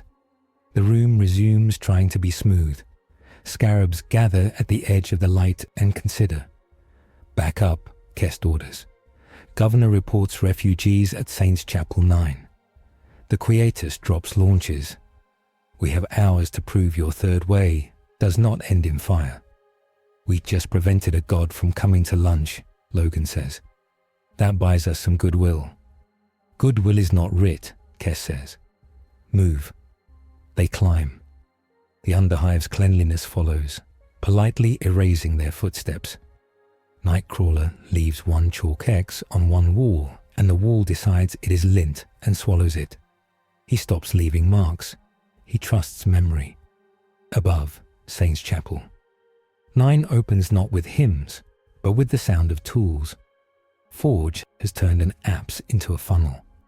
Sensors hang in a ring not for fragrance, but because he seeded them with microcoils and tuned them to a frequency Jean can breathe. He calls it a null softer. The sisters call it dangerous. They stand with bolters at rest and visors lit with icons that catalogue sins. Refugees come in with eyes wide and hands shaking, all equal under the smell of smoke. Jean stands within the circle of sensors, 1 step behind Verena. She does not reach. She speaks. We will check you, she says, voice clear enough to be heard over fear. We will not touch your minds. We will give you this scent. She gestures to the faint metallic sweetness the coils emit. If the scent makes your head hurt, step to the left. If it makes you calm, step to the right. If you feel nothing, we will check you again with the gold rod. No one will be sent anywhere until a second test. You will stand in light while we do it. Verena steps half a pace forward. If anything unclean screams, we will kill it, she adds. We will not kill you by mistake. The room takes that in. The people's shoulders go down a hair. The test begins. They move them through in lanes like a city moving through rain. Kurt brings water. Magneto moves metal barriers with the slightest swagger, because even he knows the staging matters. Storm keeps the air from growing foul. Logan stands where people can see him and smell the iron, and know that if a monster grows out of a man, something worse will kill it faster. A boy walks through the scent and smiles as if someone just took a bucket off his head. He goes right. A woman walks through and winces and goes left. A priest goes through and goes left and looks at the floor and then at the statue of his saint and then at Verena as if asking permission to be forgiven. She nods once and does not make it soft. Forge watches numbers and smiles when his predictions are right, frowns when they are not. We're catching triggers, he says to Kest. We're not letting them light. Your choir can accept them from us and not get a migraine. Kest watches with eyes that never blink. This is not proof, she says. It is a demonstration. It is human, Governor Varcom says, arriving with ash on her sleeves and a cut on her cheek that she has not noticed. She looks at the lanes. She looks at the faces. She looks at the sisters and the X-Men and the candles and the coils and the saint's eyes which have been rubbed smooth by 1,000 thumbs. It is Helios, she says. John's hands tremble. She keeps them still by sheer intention. The null's chill eats the edge of the shadow's scream. She thinks of a palace on a living island under a warm sun, and a man in a chair whose mind wrapped hers and made her better. She thinks of a ship with black sails eating that memory. She breathes. Verena watches her breathe and matches it without meaning to. A new sound cuts through the chapel. A clean chime like a glass knife tapped against thought. Forge's head snaps up. That's not ours, he says. It is a voice, amplified by the chapel's curves.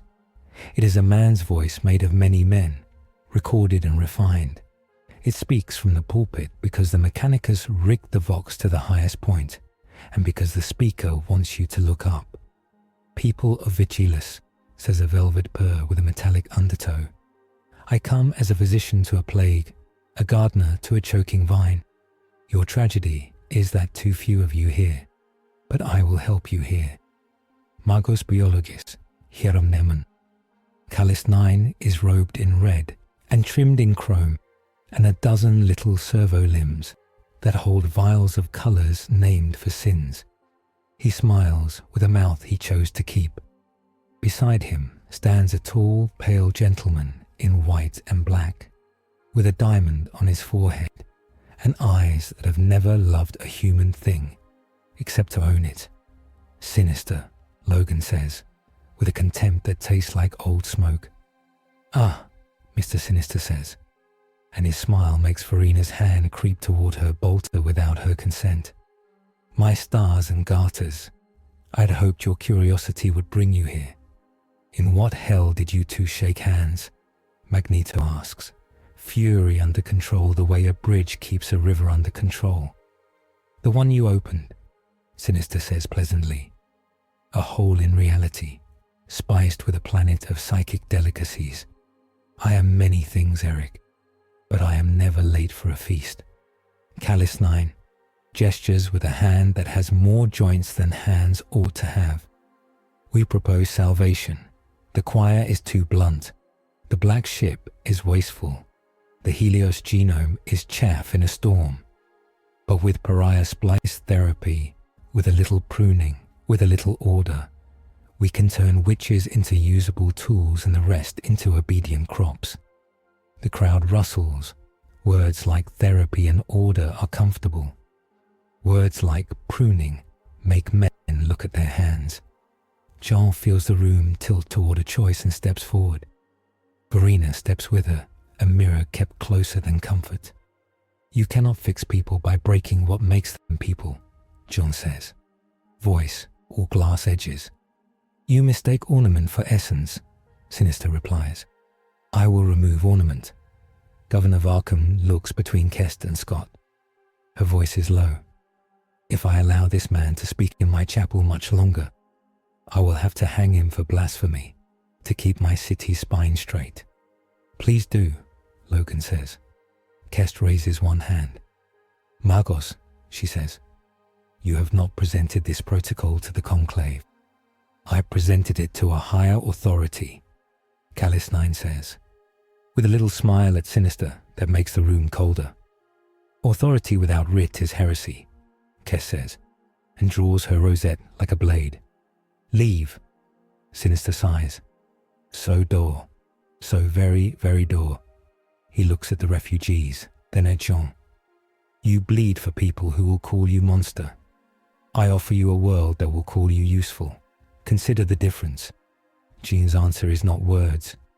It is a steadying breath and a refusal to fall toward any voice that sounds like a promise. She turns to the crowd. You will be seen, she says. You will not be cut for your convenience. Her eyes flick to Verena's profile. Or ours. Sinister's smile thins. We will revisit the conversation when you are less romantic. Callus 9 lifts a hand.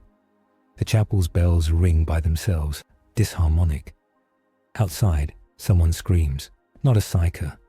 A man with nothing special about him, making a sound shaped like a word, and the word is metal. A sound like slicks of oil rubbing together slides down the street. The Necrons have found a new way up. Sinister sighs theatrically. So tiresome, he murmurs. Kill them or don't. I'll be nearby counting how many die either way.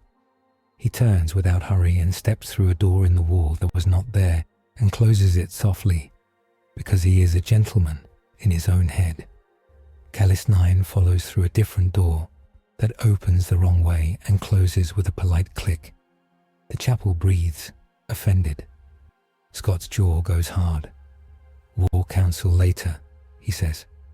Now we hold a church. Quiet to the doors, Verena orders. Voice like steel arriving. Gunners to the galleries. Refugees lie down and pray for Storm. Storm, Scott says. I am already at the bells, Aurora says, hands rising. Logan moves to the threshold, grin gone. Nightcrawler takes the upper rail and the shadow. Jean stands inside the sensors and holds space wide and holds fear tighter. Magneto lifts metal that hates him and teaches it a new song. Forge mutters numbers that become machines. The first Necron through the door moves like a verdict. Scott turns it off. The second learns from the first and ducks. Aurora cracks the sky inside a building and writes a line of white on polished stone. Kurt drops like a coin into a box and comes up somewhere else with someone else. Logan does what he does best and does not apologize. Outside, something bigger than a man moves with grace that does not belong in a hive. A Triarch stalker bends, scrapes a leg along the stone and draws a line that will become a blade. Magneto meets it with a dozen iron railings welded into a spear. The spear bends. He bends the bend into a circle and traps the leg. The stalker recalculates. It always recalculates. Kest stands at the knave's back and does not move except to draw her pistol and place bullets exactly. She watches John the way a doctor watches a fever. Not hoping, not despairing, measuring. Hold, Governor Varcom says into a dozen channels. Hold. They hold. The Necrons press with the patient certainty of machines that have already solved the problem of time. The X-Men adjust with the impatient certainty of people who refuse to accept that past decides future. The choir drinks thought and gives back silence. The coils hum a key that makes minds walk straight in a room that tilts. Between waves, there is silence so pure it hurts. Scott tastes copper and ash and the inside of old helmets. He looks at his people and at the city and at the black ship's shadow sliding across a slice of sky, visible through a cracked rose window. "We're not going to be able to keep this nice," he says. "We're going to have to pick. Again." "Always," Aurora says. She smiles without showing teeth. "But we are very good at it." The Mechanicus chimes strike a new pattern that makes Forge's bones itch. "They're broadcasting a logic anthem," he says. "Necron and Mechanicus are touching frequencies. Someone's making friends." "Sinister's optimization," Magneto says, contempt crisp as frost. "Alarm," a Vox operator says, voice clipped. "Tomb ship in low orbit. Black ship Quietus, on approach vector beta. Interdictor wells fringe the spire. Choir strength at 80%. Sister Captain requests guidance on psycho intake." Kess looks at Scott. She does not look at Jean. "Prove your third way," she says. "Now." He looks at the lanes, at the coils, at Verena's shadow falling over Jean's shoulder. He looks at the doors where the Necrons are changing how they come in. He feels the city lean on him as if he were a brace he has no right to be. "Do it," he says to Jean. "As far as you can without touching. If it breaks, we cut it off. No martyrdom." "No martyrdom?" she echoes. She closes her eyes for one breath, opens them, and steps into the space Verena's field makes livable. She lowers her hands. She speaks to a room full of fear and makes fear into lines that people can walk along without tripping. Outside, engines draw lines on the sky that mean men are coming to take the people you love away, because that is safer for them and for you. Inside, bells ring because Storm wants them to. Necrons learn lap by lap. Sinister waits in a room he made on the other side of an idea. The Quietus lowers like a court's bailiff stepping into a chalk line. The city holds its breath and decides whether to believe in doctrine, or in logistics, or in strangers who bleed. Power scaling. Interlude. Necrons injure them by rewriting reality in small, local ways. Fields that turn wounds to never. Weapons that peel matter atom by atom. Bodies that don't magnetize. Spirits that never were. Nulls do nothing to math. Math erases the hand that draws the spell. Strongest response is to break perfect geometry, introduce noise, force choices. Nightcrawler must keep jump short. Storm must work pressure more than lightning. Cyclops must push, not cut. Magneto must move the room, not the foe. Jean must operate at the edge of a null, widening space, not minds. Outside, the Quietus's sirens begin to sing. Inside, Jean's voice does not shake anymore. The lanes flow. The first 100 pass to the choir without chains. The first 10 are sent back to their families with marks on their wrists that are not brands, just ink, and yet the men who receive them cry like forgiven thieves. Kest lowers her chin. It is not assent. It is arithmetic. "Continue," she says. Governor Varcom closes her eyes for a second and opens them again. "Helios," she says into the Vox. "We may live." No one believes it yet. They act as if it could be true. That is the first victory's price and its gift. The map shivers under their hands as Quake data updates and the icons for saints' shrines pulse like hearts. The city's sounds are different now. Organized, afraid, less panicked. The Quietus hangs in the upper sky like a patient blade. The tomb ship's green signature drifts across orbital glyphs with editorial slowness. Tyranid stragglers are eaten by fire and courage, Varcom says. Voice raw from too much command. Necrons consolidate under the cathedral spine. The Mechanicus calls them maintenance. I call them thieves in my cellar. She points to 3 black squares. Civilians still trapped here, here, and here. One is a school. Kest's cuffs click when she folds her hands. Our greatest threat is not the feeder swarms or the machines, she says. It is instability, your gate, your telepath, your improvisations. The Officio Assassinorum has deployed a Culexus asset from orbit to remove instability. Silence builds like dust on the slab. Logan's jaw works. Scott does not raise his voice to meet the insult. Remove how? By taking her thinking apart, Kest replies, as if discussing a faulty Promethean valve. Quickly, cleanly, painlessly, for everyone else. Jean wipes her nose with a torn strip of gauze. Name, she says, and the word is a dry blade. Amaranth Vale, Kest answers. Senior Culexus, decorated, predictable. She glances at Jean and then away. You cannot win a wrestling match with a hole. Your counters will fail. She blinks your telepathy into deafness, flattens your precog, steals pressure gradients you ride, makes teleportation misplace. She lifts her chin toward Magneto. She is not metal. She is famine. Famine surrenders to logistics, Forge says, thin grin a shield. We script the room. We stage nets. We bring noise. Faux goals, Scott says crisp. Why here? Why now? To stop your triage, Kes says. To keep the quietus lawful.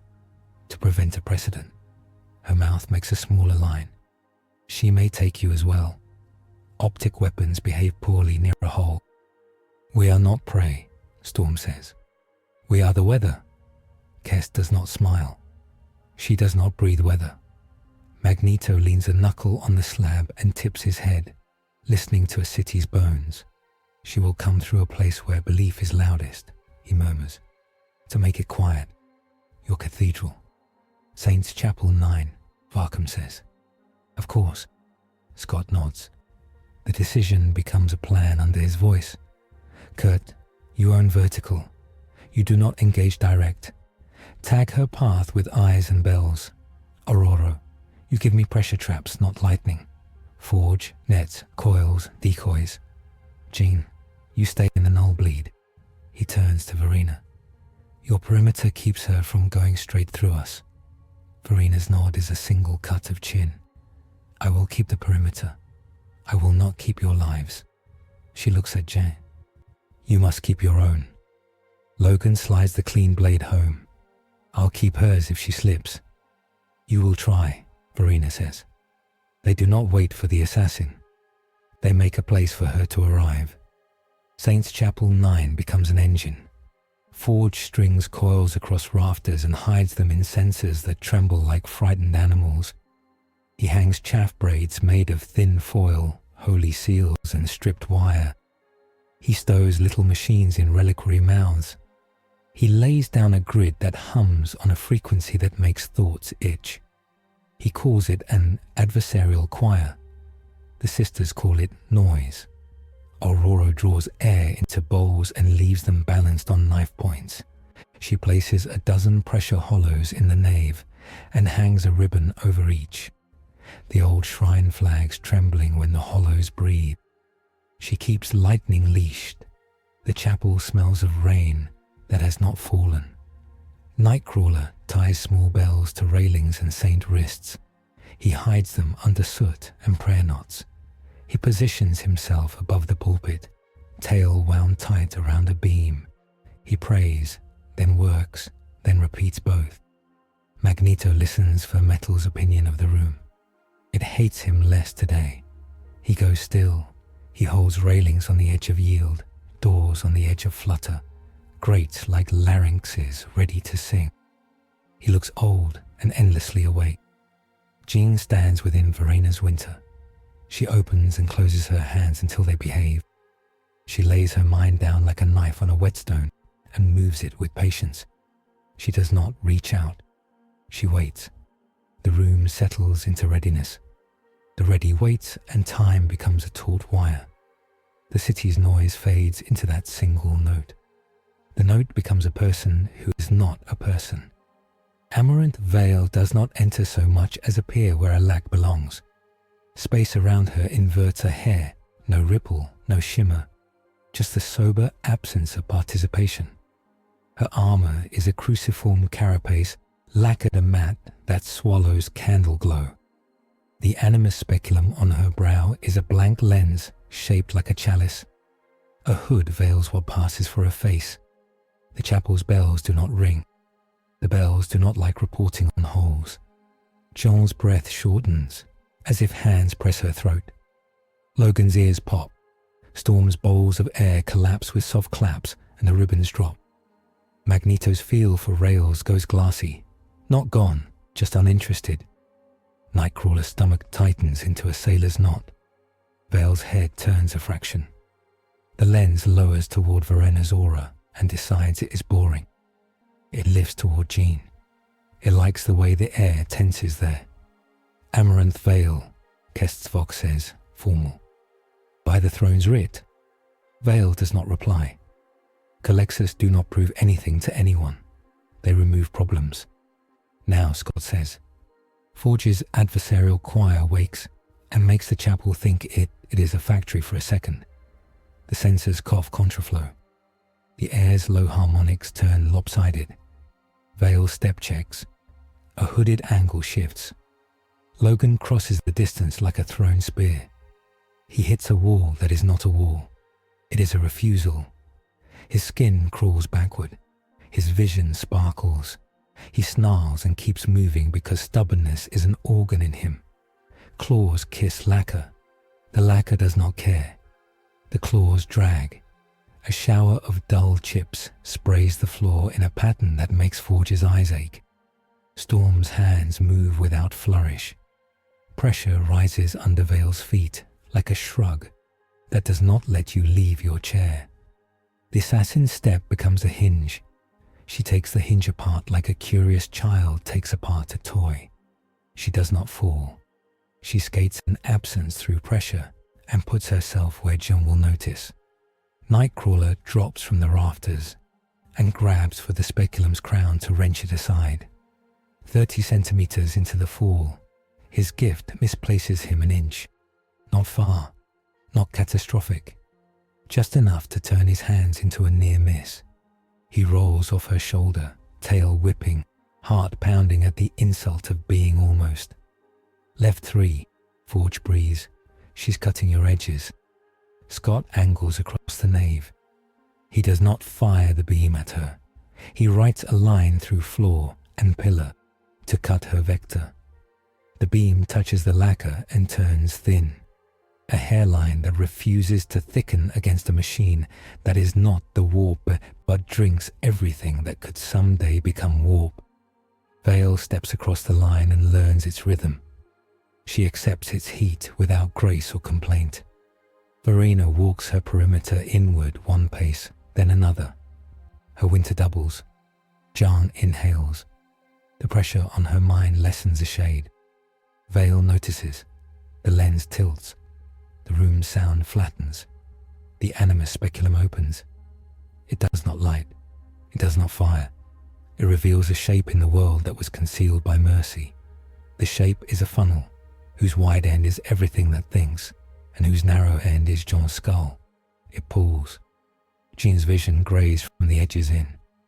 Names fall out of her handholds. The shape of Scott in her memory slides toward a blank.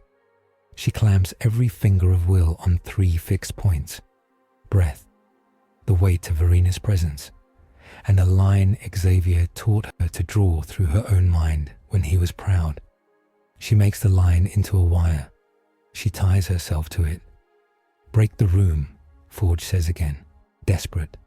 Storm smashes the chapel's doors open and orders the outside weather in. Hot ash and cold air flood. The pressure wedge punches Vale sideways a shoestring's width. Magneto slams every loose metal object into a slat wall between the lens and Jean. The objects melt into indifference 5 centimeters from the hood. Wolverine barrels through the door and hits her flank again.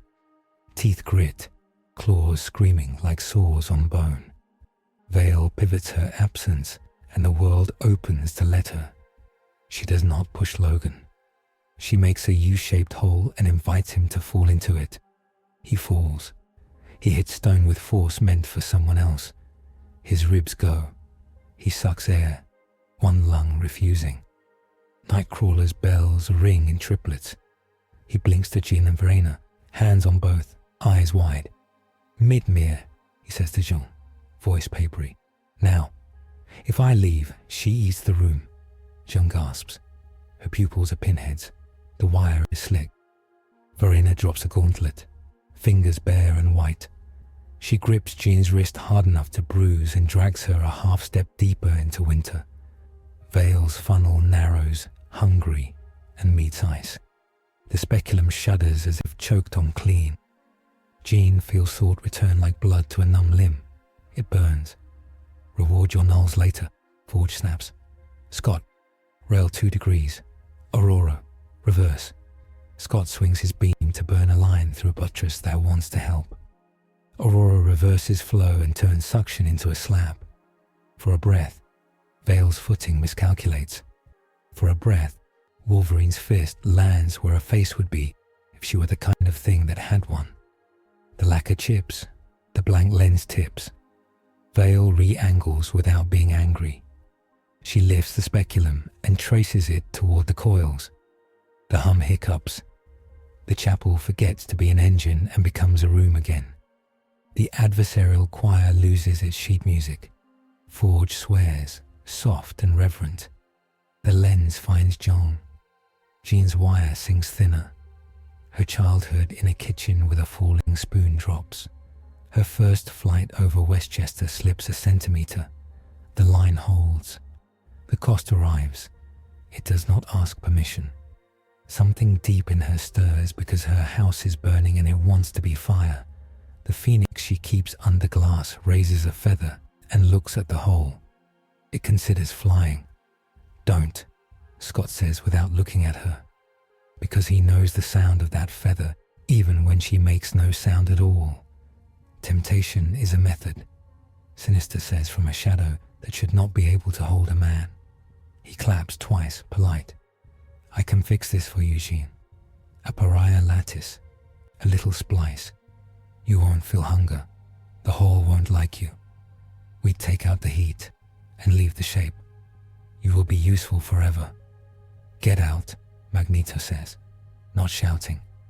Nightcrawler throws a blade. It passes through a projection and sticks in plaster like a punctuation mark. John does not answer Sinister with words, because words stick to the wrong things in this room. She answers by refusing to open the glass. She goes colder. She uses Verena's winter like a brace. She turns away from the fire. The phoenix looks offended. It lowers the feather. It waits. The price comes anyway. Vale's pool finds something she cannot spare.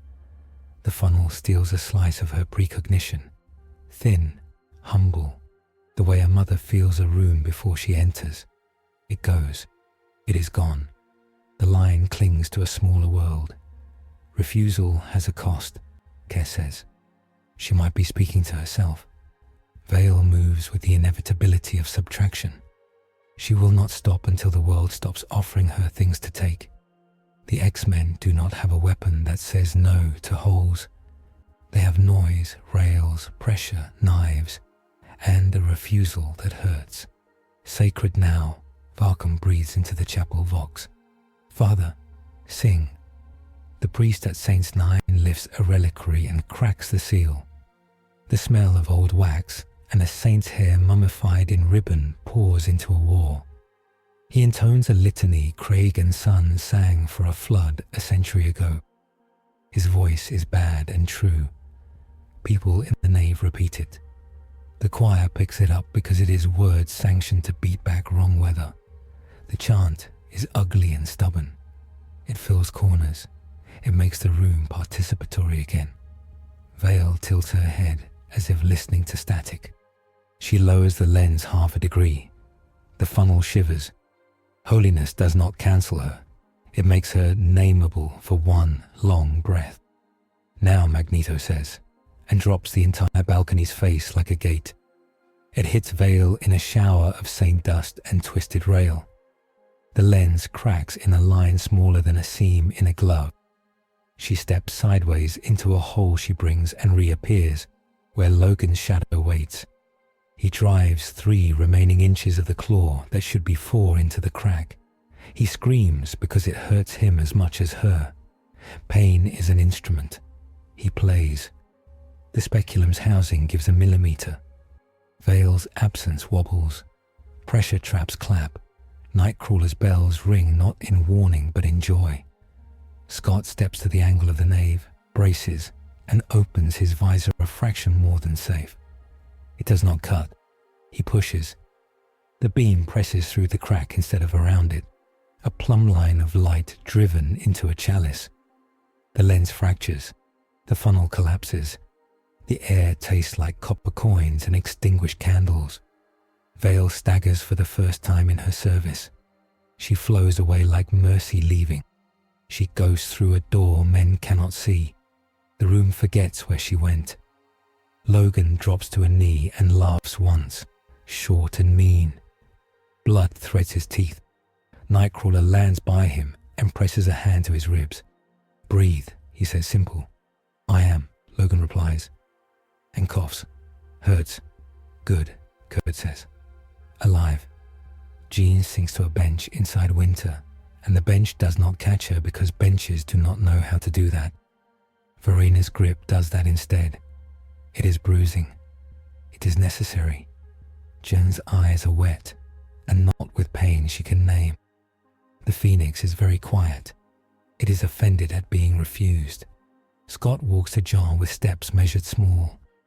He does not touch her because he is a man who has learned the precise weight of every contact. He angles his visor away. "With me?" "With you," she says.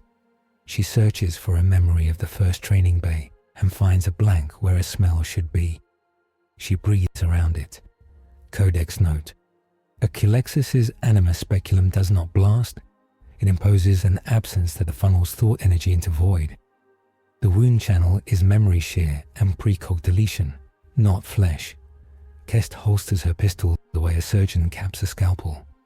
"She will return," she says. "They always do, until the writ expires, or the objective is complete." "What's her writ?" Logan asks, pushing to his feet with Kurt's help. He keeps a hand on the cracked lens in his mind, as if it could crack back at him. "Remove instability," Kes says again. "If I were charitable, I would call it our store order." The charity does not land in her voice. Magneto looks up into a ceiling missing saints. "Your order offered to cut our telepath into a tool," he says. "Your order makes friends with skeletons. Your order will put children on a ship. Your gate bleeds," Kes says. "Your telepath burns. Your improvisations ignite a city's hope against its doctrine." She does not raise her voice. Her eyes are very tired. "Your order and mine both run on a price." The charm fades. The coils hum again. The adversarial choir finds to pour a sheet of music, plays it anyway. People move, because moving is what living demands. A new light threads the chapel, thin as the edge of a coin. It does not come from fire, lightning, or green machines. It comes from above and far, and men who have never seen it know its name, because their grandfathers taught it to them at a bedtime when truth was a blanket. The Astronomicon, an astropathic choir somewhere between sky and nothing, carries a beam of meaning. It touches the saint's altar and makes the varnish seem younger. Verena's head tilts. For a heartbeat, the blank closes its eyes and does not hate light. Kest's mouth makes a smaller, sharper line. She hears instructions no one else hears. She nods once, a gesture only a throne would see. "Sacred intervention," Forge whispers, half reverent, half engineer noting a test. "Signal, not solution." Varkum looks at the light. She does not kneel. She squares her shoulders as if a heavy mantle fell on them and fit. "Helios," she says on the city-wide vox, voice carrying a new weight that men will write down later as a minor miracle. "We are seen." Kest's rosette is an old coin in her palm, She does not show it. She holds it. Then she looks at Scott and says something she did not intend to say today. You will go to Terra. The word is a sword lowered to a shoulder. The room inhales. You will present yourselves for judgment at the throne. Kes continues, calm as a woman tying a knot she knows will hold. You will answer for your gate, your methods, and your interference. You will be weighed. If sanctioned, you will receive mandate. If not, you will be removed from this war with dignity. The city will accept either outcome. Varkam's jaw works once. She does not contradict. She puts a hand on the map as if to hold her place. The city will continue breathing either way, she says. Magneto's mouth twists. We leave and your choir will harvest your people into a ship, and your skeletons will polish your basements. Or we stay, and your gate draws the storm that rips the hive from its moorings, Kest answers. Or we stay, and the officio returns with 2 veil and a vindicare. Or we stay, and Sinister wins a grant from a god. She lifts her chin toward the thin light. Or we go now, and someone larger than us writes a rule strong enough to hold this room for a week. Scott does not look away from Jean. He counts his people and their edges. He thinks in lanes and costs. He asks one question. Time.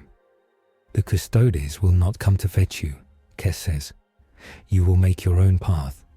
You will have an escort of sisters and a frigate's corridor to low orbit.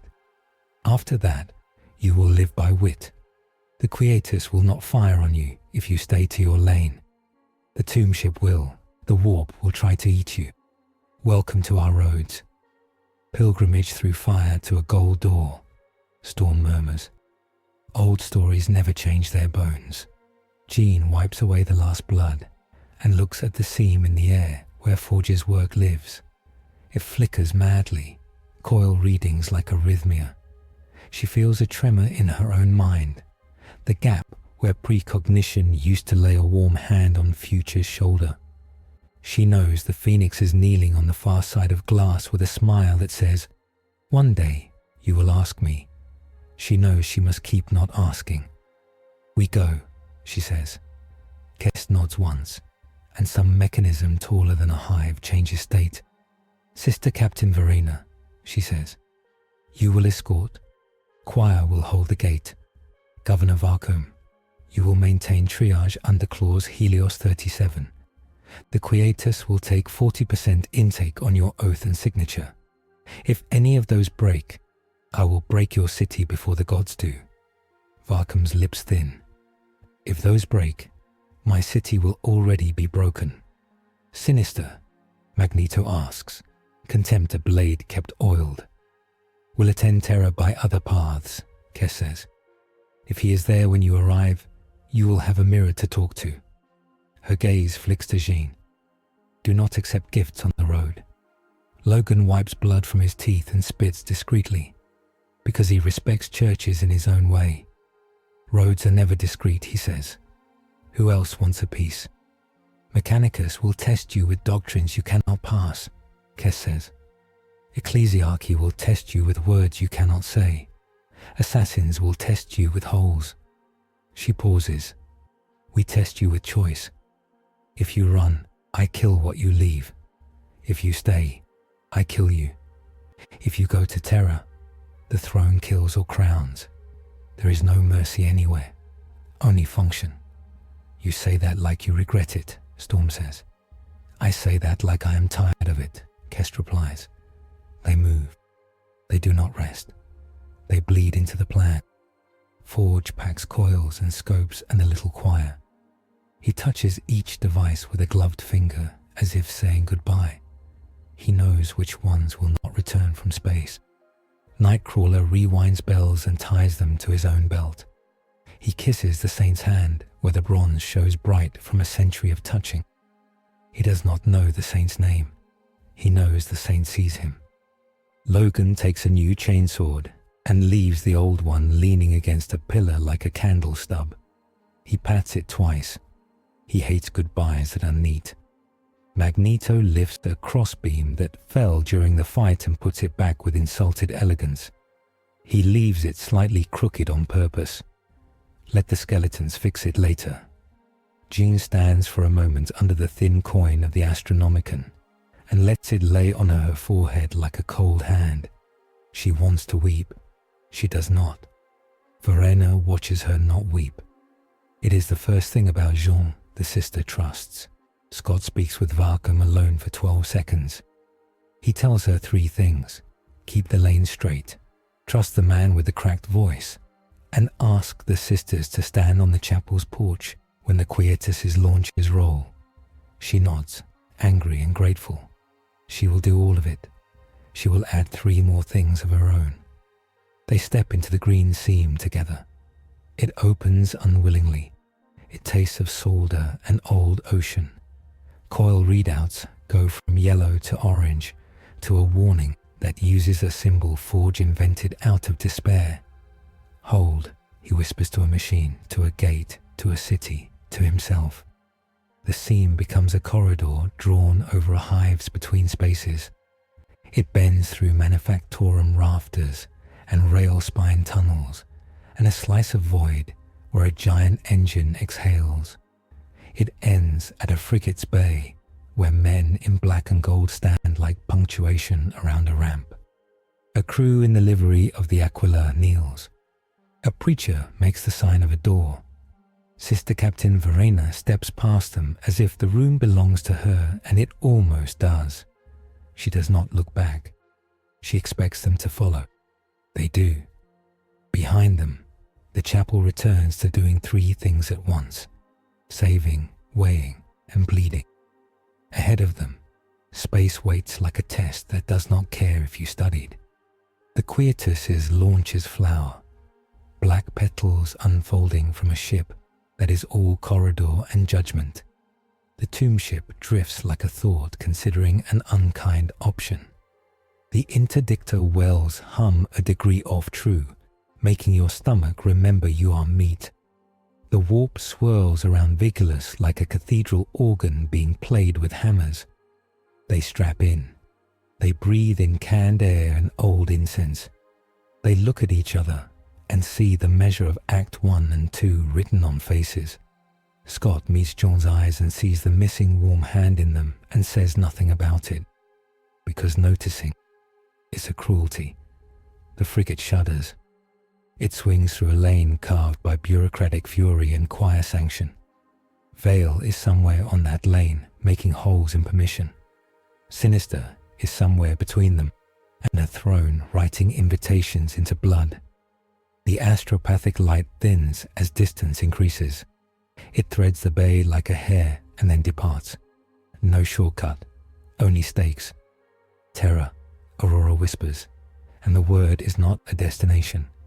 It is a sentence. They go. The frigate's spine breathes with the cadence of lit engines and old prayers. Buckles click. Incense hides the smell of meat and machine oil poorly. The Sisters of Silence sit opposite the X-Men like winter facing weather. Visors dim, gauntlets still. Even their armor refuses to squeak. Between benches, a Medici servo with rosary beads woven through its cable harness stitches Logan's ribs while he grumbles at pain as if it were an old friend who never quits talking. Storm moves between stretchers, fingertips tasting the air that has passed through too many filters and not enough trees. She slows her breath. The compartment copies her whether it wants to or not. Nightcrawler perches near the bay's gate rune, tail tight around a ladder rung, eyes on the pattern of lights that map the corridor they've been granted. Green to black to gold, Helios to orbit to whatever awaits between. Forge sits cross-legged with the gate coils dismantled into arguments. He works by touch and habit, setting copper beside consequence, stacking ideas until they look like hardware again. The Mysterium lattice hums a note only he and John hear. For him, it's a job. For her, it's a toothache in the soul. Magneto stands at the viewport, watching Vigilus rotate away. a wound closing over scaffolds and smoke. Sister Captain Verena checks Jean's vitals with a practiced eye that does not love what it needs to keep alive. "You lost something," Verena says. Jen nods once. "A sliver of tomorrow," she says. "It was small. The smallness hurts more than her head." "Dogma is a tourniquet," Verena replies. "It saves limbs by risking them." "Tourniquets rot if they're left on," Storm murmurs, mild, stepping close enough that winter brushes her skin like powdered glass. "How long is your writ to keep us bled?" "Until the throne says otherwise," Verena answers, "and the certainty in it is a weight, not a fist." The chaplain assigned to this bay swings a thurible. Sparks pop like punctuation.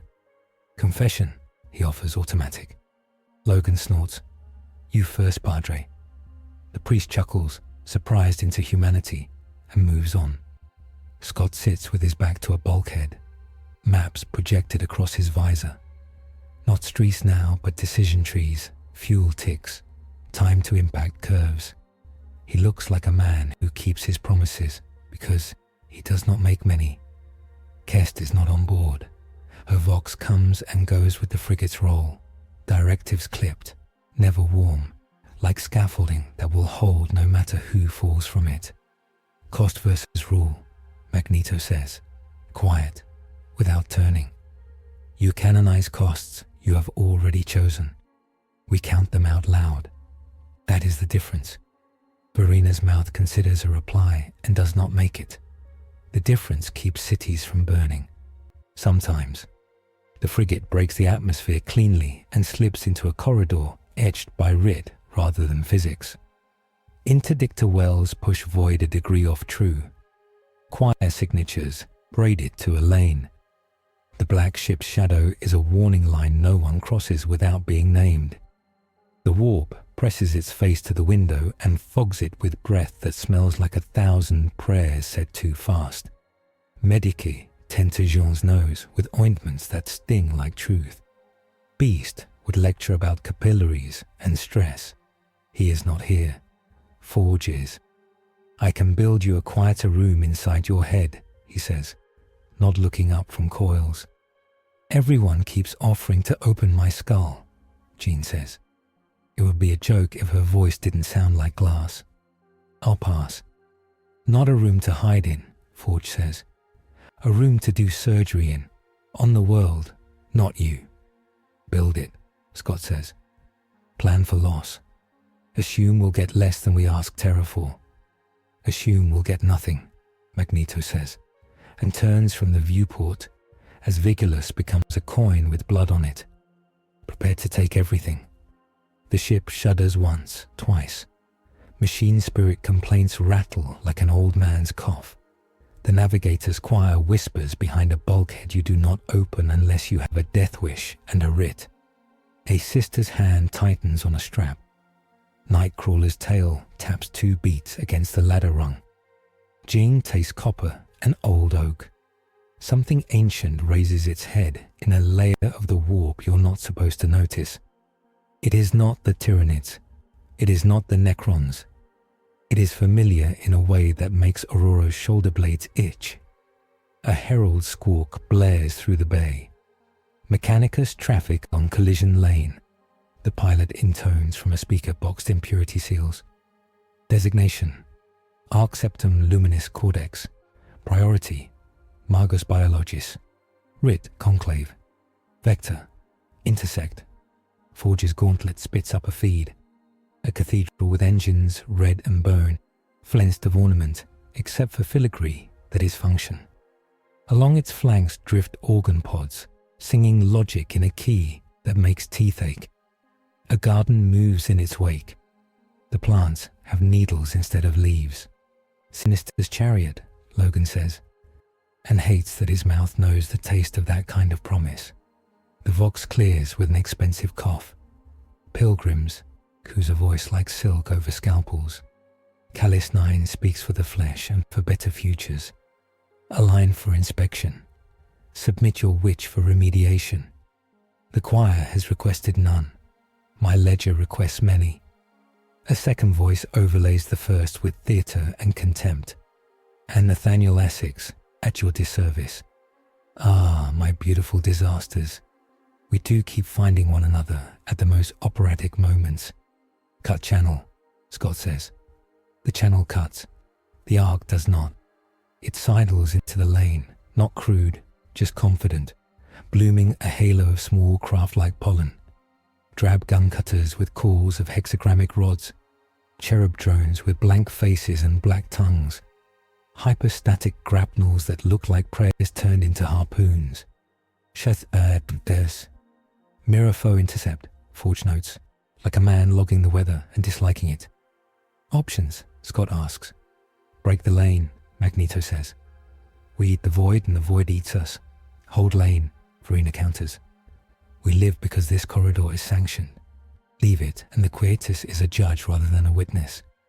Then we make him leave, Storm says, already feeling where pressure is a lever rather than a rule.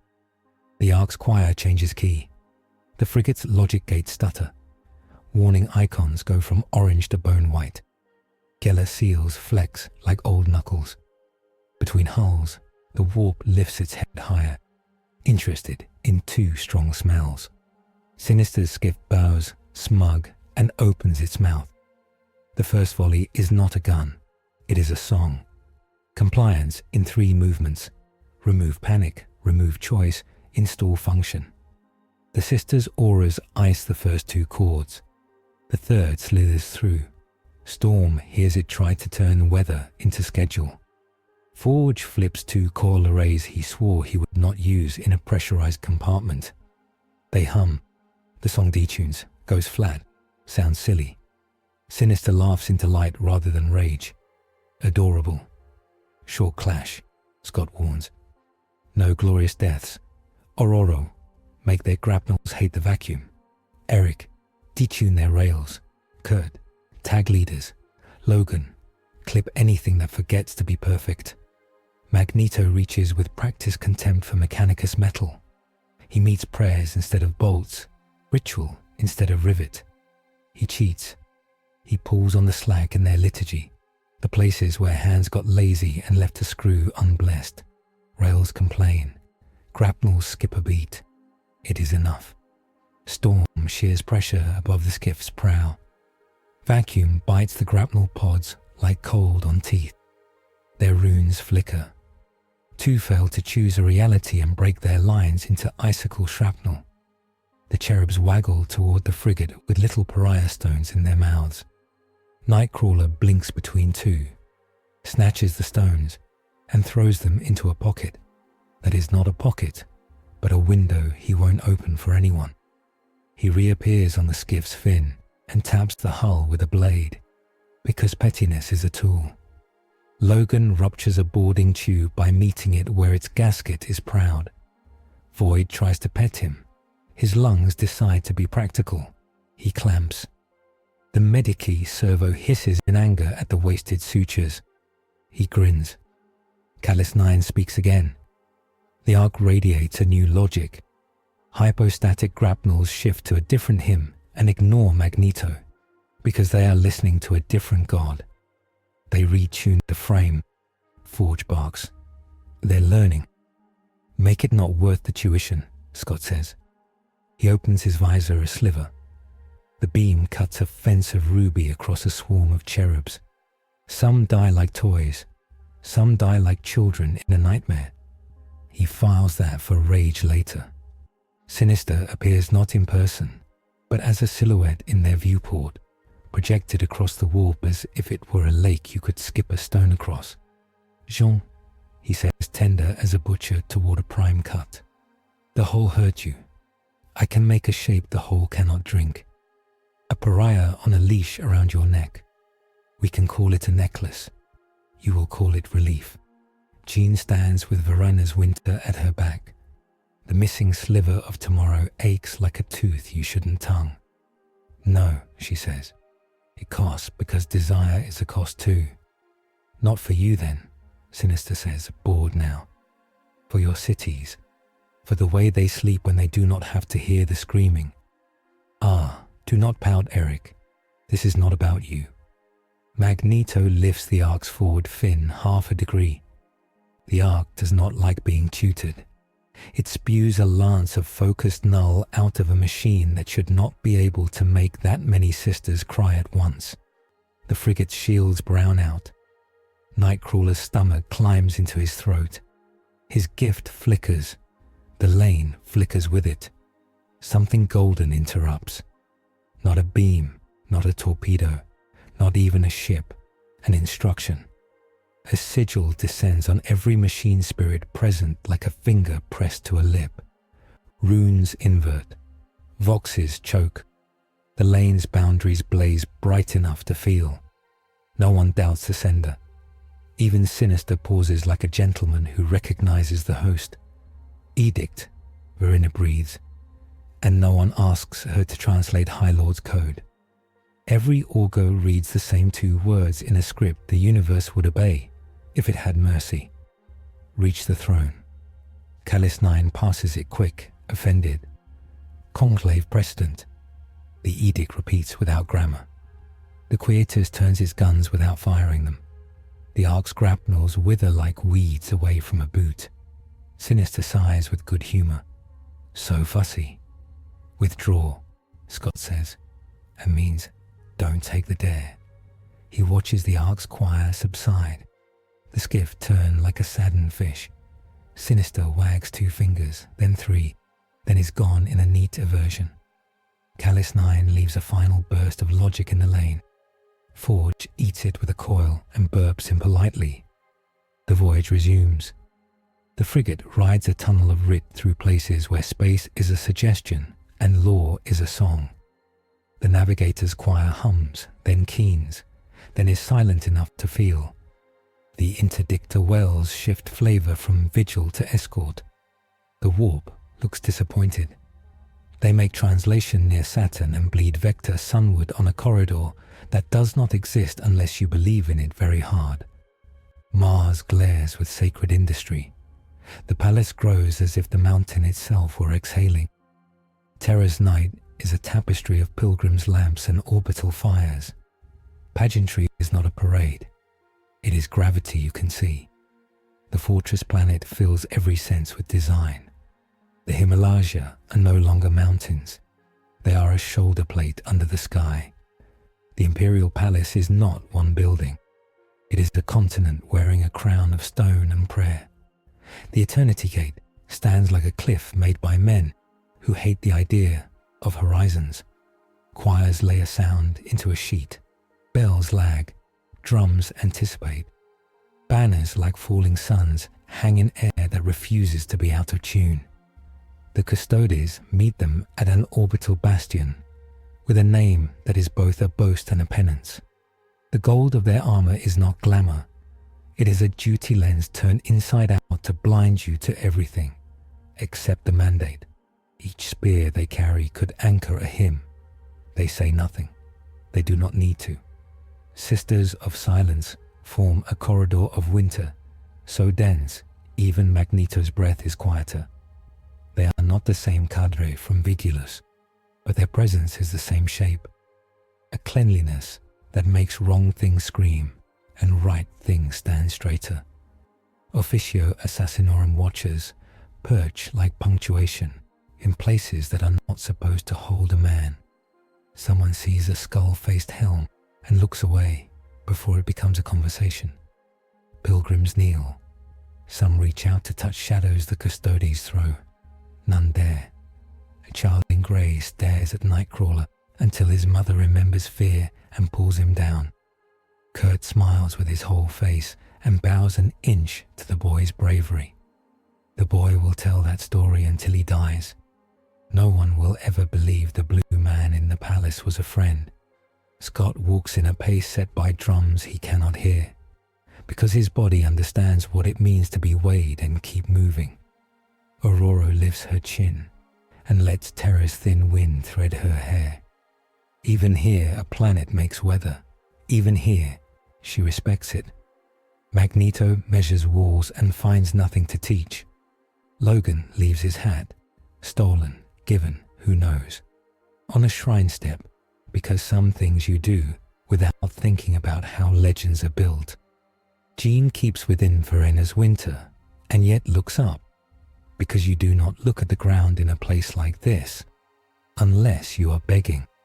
She looks at a dome that could hold an ocean, and sees it ripple, as if something inside is breathing. The Astronomican's beam cuts heaven like a scar the universe keeps open so ships can find home. Charles taught her to love mines. This place teaches her to fear a mind big enough to be a weather system. They pass through hexagram plates that glow with deliberation, warding that feels like polite teeth. Rune priests and tech adepts brush sanctified oil across air and make doors open without moving. A psychic bowl of light sits in a chamber that is neither chapel nor court. It contains colors that do not exist. A custodian, like a statue built to remember mercy and discipline together, lifts a hand. "Inside," he says, voice like hammered gold. No other words are necessary. They enter the audience chamber. There is no throne in it. The throne is elsewhere, larger and wired into the planet like a root. This chamber is a weighing place. The floor is old. The walls listen. The ceiling is a vault of quiet in which even your thoughts sound like shoes on stone. At the center, a circle inscribed in script no one sane reads without gloves. It is empty of everything except intention. Verena stops at its rim. The custodian inclines his head a degree. It is an absolution that costs something on his side too. Scott steps into the circle. His visor dims. His breath fogs, though the air is warm. He smells machines that have not been invented yet. Storm steps into the circle. Every mother she has ever met and every storm she has ever soothed stand behind her. She tastes rain that fell on old earth before men wrote prayers. Magneto steps into the circle. He feels the planet's magnetosphere flex, the way a knight adjusts a gauntlet before a duel. He smiles without teeth. He does not bow. Logan steps in. Payne walks with him. Payne finds a corner and sits down. They have an arrangement. Nightcrawler steps in and looks at his hands. Palms calloused, two-fingered, beloved. He breathes out a prayer that needs no altar. Jean steps in last. The winter recedes 2 steps and stops, obedient to a sign the custodian made without moving. She is cold and warm at once. The missing sliver aches. The phoenix stirs wary and indignant, like a cat under a chair in a room full of dogs. She says nothing to it. The bowl of light wakes. It is not light. It is permission to notice a presence that does not fit into light. Thought arrives without words. Words sprout after, attempting to domesticate what cannot be domesticated. It is not a voice.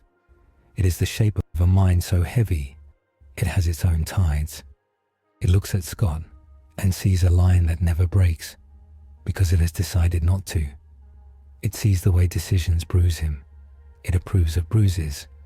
It shows him a battle he did not fight on a day he did not live, and the price of a smile he helped buy by telling a man to run instead of stand. He understands that mercy here is a rationed item, and that overspending kills people he will never meet. He hates that. He does not argue. It looks at Aurora and shows her 1,000 worlds' weather under 1,000,000 prayers. It asks her if she will move storms when 1,000,000,000 lives live under their schedules. She thinks of farmers and pilots and saints who died on bad roads. She says yes without liking the question or the woman it makes her. It looks at Eric and reveals a forge that built a species, and then a cage that species made from that forge. He sees himself standing in both. He sees where his contempt keeps him from delicate work. He learns nothing he did not already know, and accepts an old sentence with new steel. It looks at Logan, and the feral part of him looks back and fails to find an edge to bite. It gives him a memory he lost and takes a scar he liked. He says nothing. He files both under, later, and never. It looks at Kurt and holds up a mirror that is kinder than any church. The mirror does not show beauty. It shows coherence. He weeps once, small. Joy is violent when you are surprised by it. It looks at Shaw and does not press. The mind that moves armies can be gentle as snowfall. She feels the glass inside her and the bird behind it, and something older and cooler than either. A river that does not flood or thirst. It asks no questions.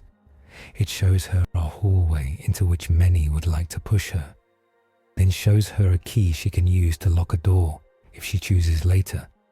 She understands that no one, not even gods, can force her to be less or more than she is unless she permits it. The bowl dims. The custodian straightens unconsciously. Verena's winter tightens around the edge of the circle, then relaxes the way a muscle relaxes when a surgeon says, "Good news." No words were spoken. Everyone heard something anyway. An adept with ink under his nails and gold in his irises steps forward with a slate. He reads from it in a voice like the backs of books. "Sanctioned for audience," he says. "Sanctioned for mandate pending trial of paths. Conditions follow." He does not read the conditions yet. The light has not finished with them. The shape turns the room toward understanding, like a hand turns a face toward a lesson. It sets a frame. War as maintenance rather than spectacle. Mercy as an economy. Doctrine as an attempted fence around monsters that also fences out medicine. Hope as a consumable you issue in rations and record with signatures. It does not apologize for any of it. It does not ask them to love it. It asks them if they understand enough to not break what thin lines keep cities from becoming screams. Scott answers by not nodding. Agreement here is a sin. Understanding is enough. Aurora answers by thinking of houses slammed by wind and the houses that would bear it if she moved it 6 streets. Her smile is not kind. It is resolved. Eric answers by cataloguing which parts of his pride he will keep and which he will fold and put in a drawer for later. Logan answers by touching the hilt of a weapon and setting it down. Kurt answers by clasping his crucifix tighter and letting it be a weight instead of a flag. John answers by keeping the glass between her and the fire and letting a little river run. The light banks. The bowl returns to colors that do not exist, but do not demand obedience. The adept lifts his slate again. "Here operating limits under writ of the Golden Throne," he intones. Psyker. No mind entry without double null witness, except under active demonic manifestation. All telekinetic operations within measured lumen boundaries. Phoenix adjacent phenomena prescribed unless throne signals otherwise. Teleportation. Interdicted within palace hexagrammaton. Permitted in field under ecclesiarchal seals. Proximity to pariah assets required. Electromagnetism. No alteration of Imperial infrastructure. Communications relays or void anchors. Enemy material permissible within engagement theatre. Weathercraft. No interference with astronomican winds or void approaches. Atmospheric manipulation limited to tactical blocks approved by local command. Command. Optic weapons and unlicensed warp adjuncts to operate inside sanctuary perimeter, only with inquisitorial color of authority present. He lowers the slate. Violations escalate by articles up to and including silence. Silence, Magneto repeats, tasting the word that means death when you are a mind. He nods as if to an old rival. "We will play your game with all the skill it deserves. Or we will not play at all," Logan mutters. He is ignored with affection and fear.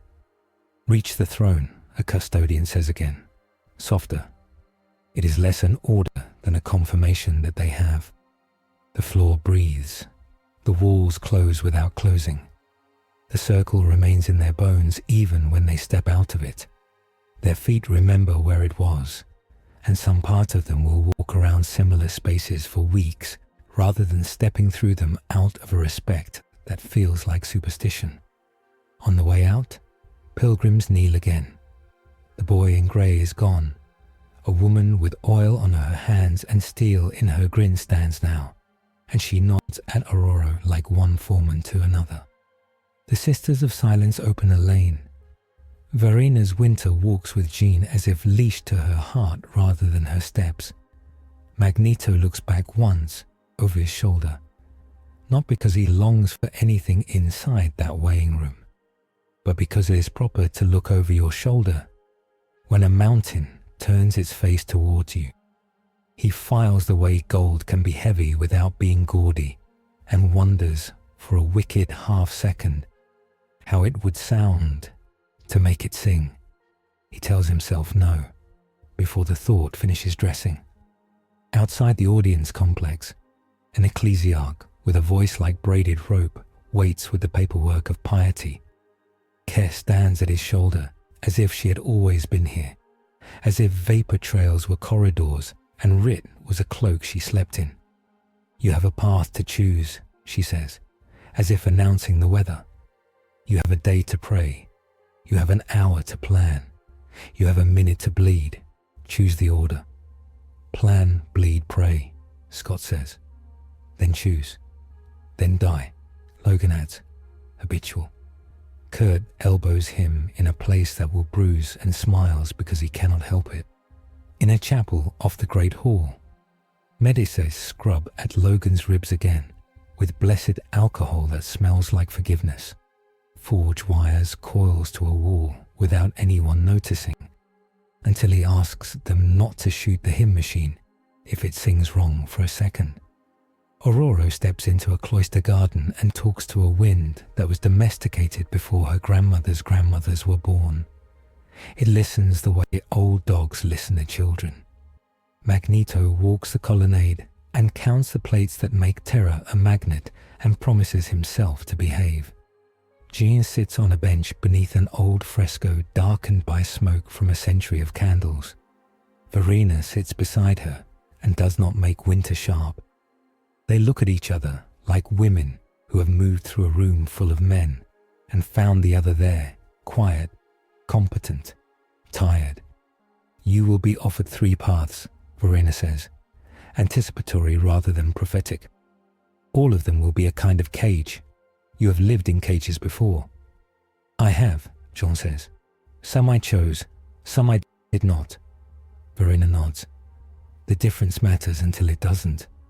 She looks at the fresco, where a figure with a sword touches the head of a kneeling woman. Choose the lock you can carry.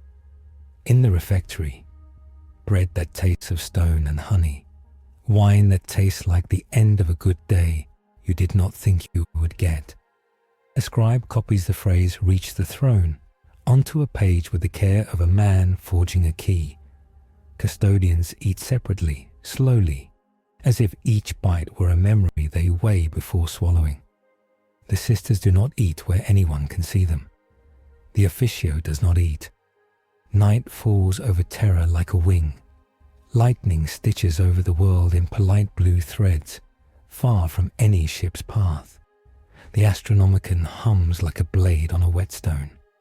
The road to a decision lays itself before them, stone by stone, all the way to a door that is not a door, but a judgment. They sleep poorly, because they are men and women on the eve of being told who they will be next. Some manage dreams. Scott dreams of a red square drawn on a board, and a child in Helios colouring outside it anyway. Aurora does not sleep. She looks at clouds and tells them stories. Magneto sleeps like a thief, lightly, ready to run. Kurt sleeps like a monk, briefly, sweetly, wakening with a prayer already half said. Logan sleeps like a man in a trench, weapon near, one boot on. Jean does not sleep. She watches the river inside her and the bird behind glass. And when both look back, she nods and neither is offended. Morning is bells. Bells here do not ask, they inform. A custodian comes. Kest comes. Verena is already there. The refectory empties into corridors that have swallowed emperors and vomited wars. Outside, a line of pilgrims great enough to be a city kneels. Inside, decisions wait where the air weighs more. They step where they are told, because they have chosen to, for now. The palace opens a mouth. It is warm. It is a machine. It is a church. It is a courtroom. It is a forge. It is all of those. It waits for them to say which fire they want to be put into and for what purpose. Power scaling. Interlude. 2. Under mandate, Jean operates only inside declared null perimeters, or with 2 null witnesses. Her telekinesis must shape space, not minds, and Phoenix heat remains proscribed except under throne signal. Nightcrawler's teleport is straight line and short inside wards. He must use site-confirmed hops and avoid hexagram plates, or he will be misplaced. Magneto may manipulate enemy material freely, but must not touch Imperial anchors, rails, or Vox lattices. He is accountable for collateral logged by ecclesiarchal clerks. Storm can work pressure and kinetic exchange, but must not touch orbital approaches or the Astronomican's winds. Lightning on Terra is a permission, not a right. Cyclops operates as sanctioned fire.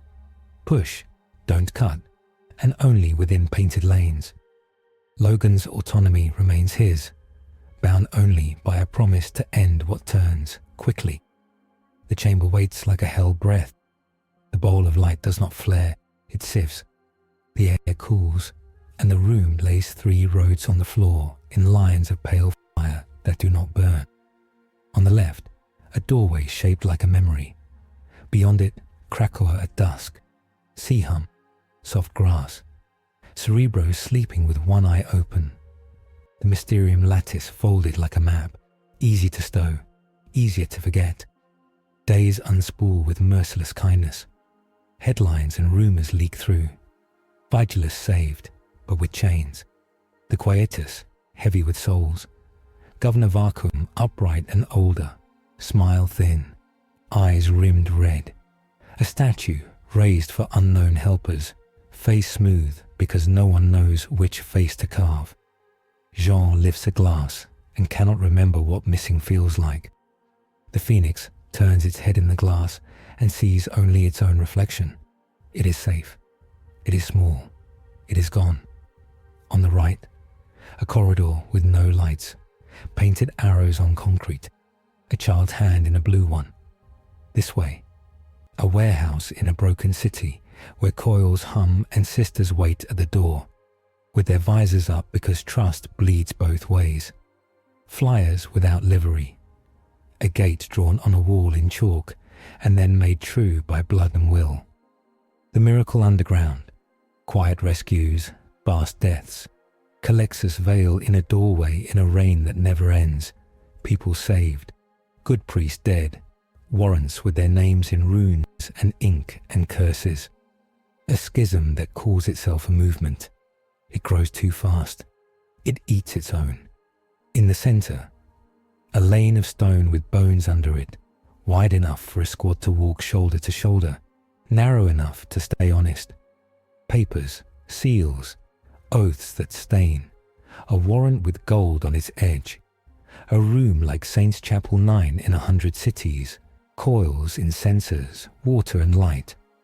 Black ship launches that come with lists and leave with smaller lists, not because the world got kinder, but because someone who bled in the circle wrote a clause the clerks can enforce. A choir that stands and does not crack.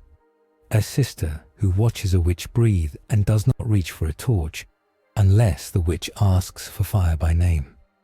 Battles with rules, rules with teeth. No one speaks for a long minute. The bowl does not hurry them. Magneto moves first, because pride hates silence when silence is a judge. Left is sleep, he says. Right is revolution. The word is not praise, it is a warning. He touches the center with a gloved knuckle, light glowing on leather. Middle is service. This place's favorite sin. Sin when you do not choose it, Storm says. Sacrament when you do. Logan looks at the dark corridor. He smiles, a small, dangerous smile that is not for anyone else. Right looks fun, he admits. It ends the way it always ends. Hung up on a hook with a sign on your chest. Said what you had to say. Didn't do what you needed to do. Nightcrawler stands between the paths and lets his tail sway like a metronome. Left is mercy for us, he says. Maybe less for them. Right is pride for us. He glances at Magneto without apology. And pain for them. Center is work, and we are tired. But tired is not a reason to stop. Scott has been counting since the lines appeared. He has no pen. He does not need one.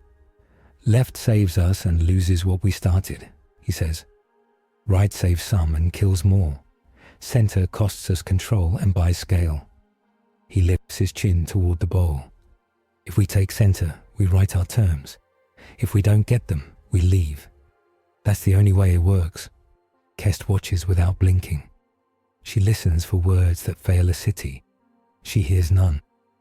Name your terms, she says. Now while the light is on you and the ink is still warm. Jar steps forward, slow, within the shape of Verina's winter. The missing sliver in her mind aches. She can feel weather where tomorrow used to sit. She does not flinch from naming the price. Mercy claws first, she says. No chains by default, no hooding. Intake by scent and light, not by scream and fire. Double null witness for any mind touch. Choir presence at every gate. Triage lanes guarded by sisters and our own. If a ship must take them, it takes them after the second pass. If we can stabilize, they stay. Write it, Kest tells the adept without looking away from Jean. What else? Phoenix prescribed. Jin adds before the room can.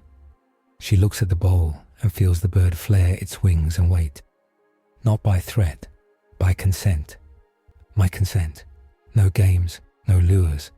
If the throne signals, I answer. If it doesn't, I don't. Teleport limits, Nightcrawler says. Mark plates, paint them. Give me lines to avoid. Painted lanes for Cyclops, Scott says. My fire is a river, not a sea. I need anchors.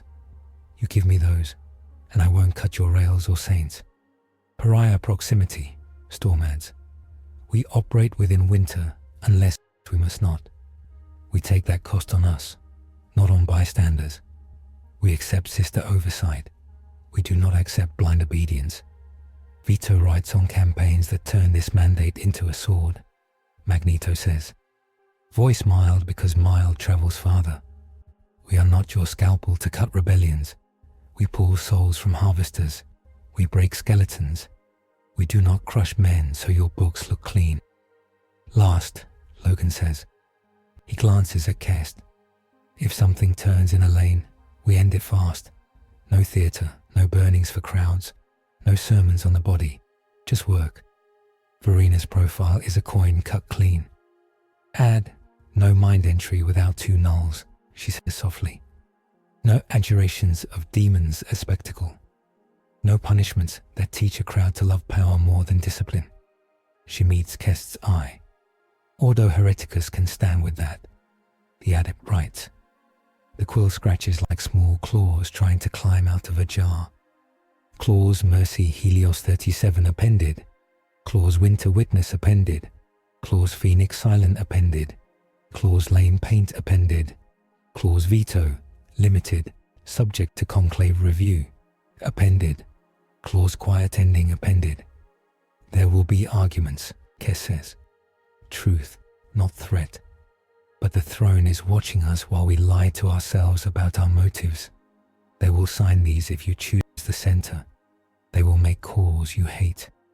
They will keep your leashes shorter than you want. You will save more than you hurt. Jar looks at the left path and sees grass move in a wind she can make safe. She looks at the right path and tastes rain that never ends and the iron joy of doing it her way and dying alone. She looks at the center and sees 100 Saints' Chapels 9. She sees Verina's hand on a wrist instead of a throat. She sees a child called Terra holding a candle and not shaking as hard. She nods. Center. Storm nods after her, a queen bowing to a covenant she chooses. Center. Scott's visor angle is approval. Center. Nightcrawler crosses himself, then makes a small X in the air as if it were a new blessing. Center. Magneto's smile is thin and disobedient. Center. For now. He says the last two words, like a promise to himself. Logan scratches his jaw and yawns as if this were all very tedious. Center. Then we go break the next problem. The bowl brightens in that quiet way light has when it agrees with what you already knew you had to do. The three roads fold. The center lane remains. It extends out of the room and into work. The purge and the healing come like any good rite.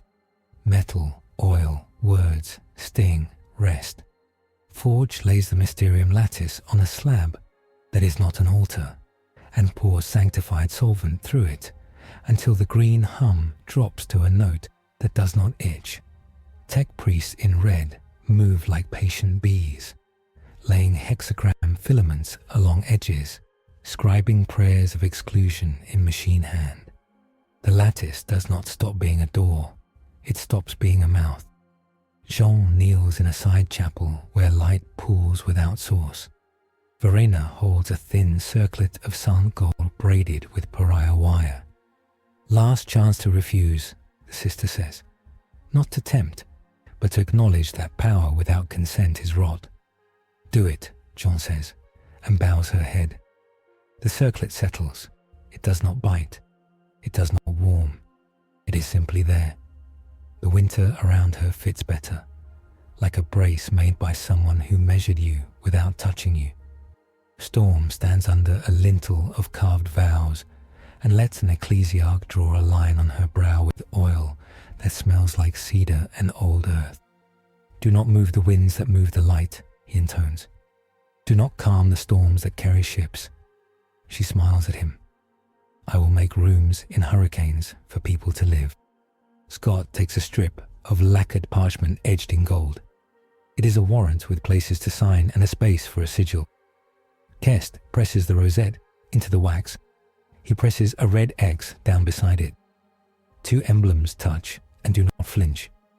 Magneto is offered nothing, because no one quite knows what to give a man who makes metal listen. He takes a small strip of hexagram, warding from a plate they give to important bridges, and lines the inside of his helm with it.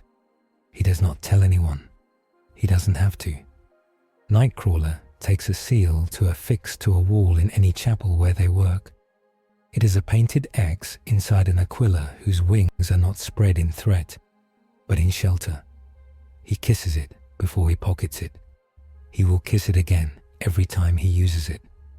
Logan stands in a Medicae store and lets her sister tape a small band of prayer-struck linen around his forearm. He expects it to itch. It does. He leaves it on. He will cut it off in a week and tape it back on in a month. They dress differently when they leave. Not uniforms, signs.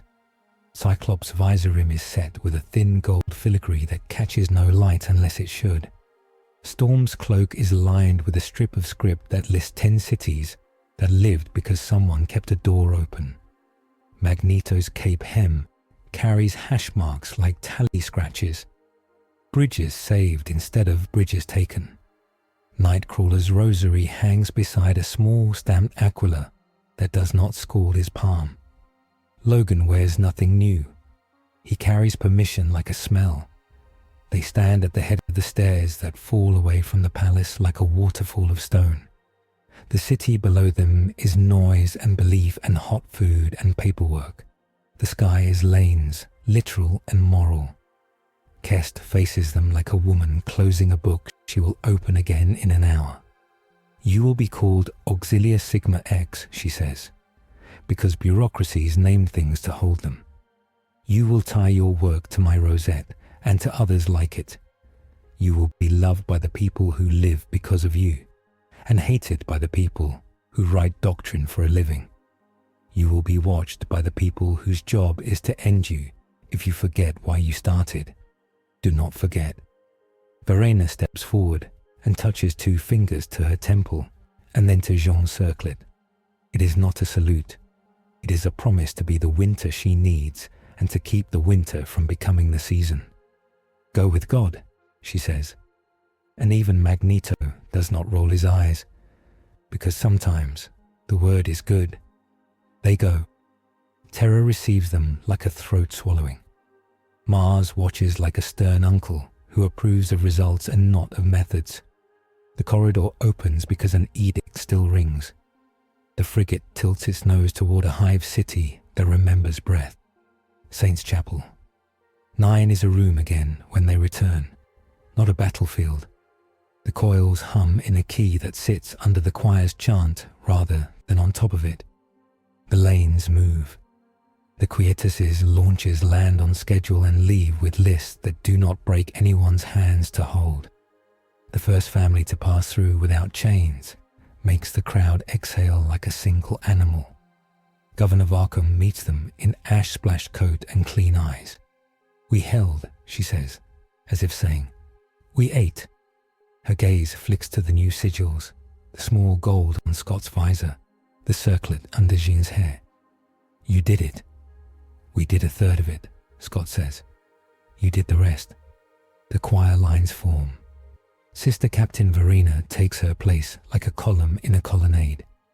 The Culexus stands in shadow, speculum patched with a seam finer than thread. Vale watches Jean for a long second and then looks away. That is as close as a Culexus comes to a scent. Forge opens the gate 2 handspans wide to carry a cart of medical supplies through a pair of wards. The seam is sleeker now. It hisses, but without teeth. A boy reaches to touch it. Magneto lifts a rail an inch without moving his hands and blocks fingers. The boy scowls. Magneto shows a palm and shakes his head. The boy will tell that story too. The work begins with no fanfare. Storm cools a lane by 2 degrees, so men will not faint while waiting. Nightcrawler moves a scared priest to the front, because the priest has to watch hope work on people before he will let himself preach about it. Logan stands where the line could break if panic finds a rock. He does not smile, he looks bored. It helps. Jean stands inside Winter and lifts without touching. The scent in the sensors rides the air like soft rain. Heads ache on cue, hands raise, left, right. Water, light, no chains. Names recorded. Families stay together when they can. This is not miracle. It is a machine that respects souls. By night the gate holds, the quietus holds, the choir sings. The chapel is a place where living happens. Kess signs 3 papers that would have been impossible yesterday. Varcom signs 5. The clerk cries at his desk and then keeps writing. Because writing is also a way to fight. On a manufactorum roof, Magneto and Storm stand and watch the launches stitch black commas across the sky. This will not last, Eric says. It will last long enough to build another, Aurora replies. That is what we do. Your optimism is a machine, he says. It is, she agrees. I oil it daily. Sinister watches from a room made of someone else's idea and combs his hair with a brush made from something that used to be a prayer book. Charming, he says to Callis 9, over a table where pariah Genelines scroll like music. They have invented decency with metrics. That will make it easier to counterfeit. Callis 9 measures and smiles with bolts instead of lips. We adjust the dose, he says. Hybridize silence and utility. We sell it as a cure. We take a tithe. He tilts his head as if listening to a hymn. We will be invited to Terra for this. Of course, Sinister says, delighted. I do adore a gala. In the underhive, a cryptech without a face writes Jean's profile into a strip of living metal with a stylus that never dulls. Not Vuden, not art, record. It files her under intrusions. It recruits cousins. It corrects angles. It plans to meet her river with channels. Amaranth Vale sits with her speculum in her lap and runs a cloth over it for the length of an hour. It is not love. It is religion. The seam remains. She has never let a seam remain before. She will not make that mistake again. She does not hate John. She does not love her either. She thinks of her as a service to perform correctly. The Quietus rekeys its litany to accept Claw's mercy. The choir's intake manual gets heavier by 10 pages and lighter by 10 chains. A junior officer writes in the margin, "It works," and does not get caught before the page is archived. On Terra, the bowl of light dims to sleep, and a custodian files 3 notes with the exactitude of a man who knows every word has weight. Auxilia Sigma X sanctioned. Mercy clause persists. Observe Magneto's helm. Kest sits alone with a cup of something old and bitter and lets herself soften for a minute. She remembers the day she took her oath and how small she felt. She feels small again, and for once, it does not taste like failure. Verena walks the chapel's perimeter in the dark and lets her aura braid with the coils until Jean can sleep without dreaming of holes. She resents the witch less. She resents the work never. She will die for this room if the room asks. She hopes it does not. Scott leans on a pillar and watches the lanes flow. He does not smile. His mouth learns a little less to clench. He files the things they cannot fix under tomorrow, and then reopens the folder because he doesn't believe in tomorrows that aren't worked for. Storm sits with a family under a tarp and tells a story about a wind in Kenya that made mango trees bow in a way that looked like prayer. The child named Terra leans against her and falls asleep. Aurora lets the wind keep the tarp down without whipping. She is kind to it. It is kind back. Nightcrawler hangs a little seal above the chapel's door, the X inside the Aquila. He kisses it. He steps back and nods. People look up when they pass under it and smile, even when they do not know why. Logan walks the stair where the underhive smells wrong and stands with his back to a wall and lights a cigarette. He will throw away after 2 drags because it is a placeholder for a habit he no longer has. A scarab crawls by. He steps on it. It crunches like sugar. He feels better.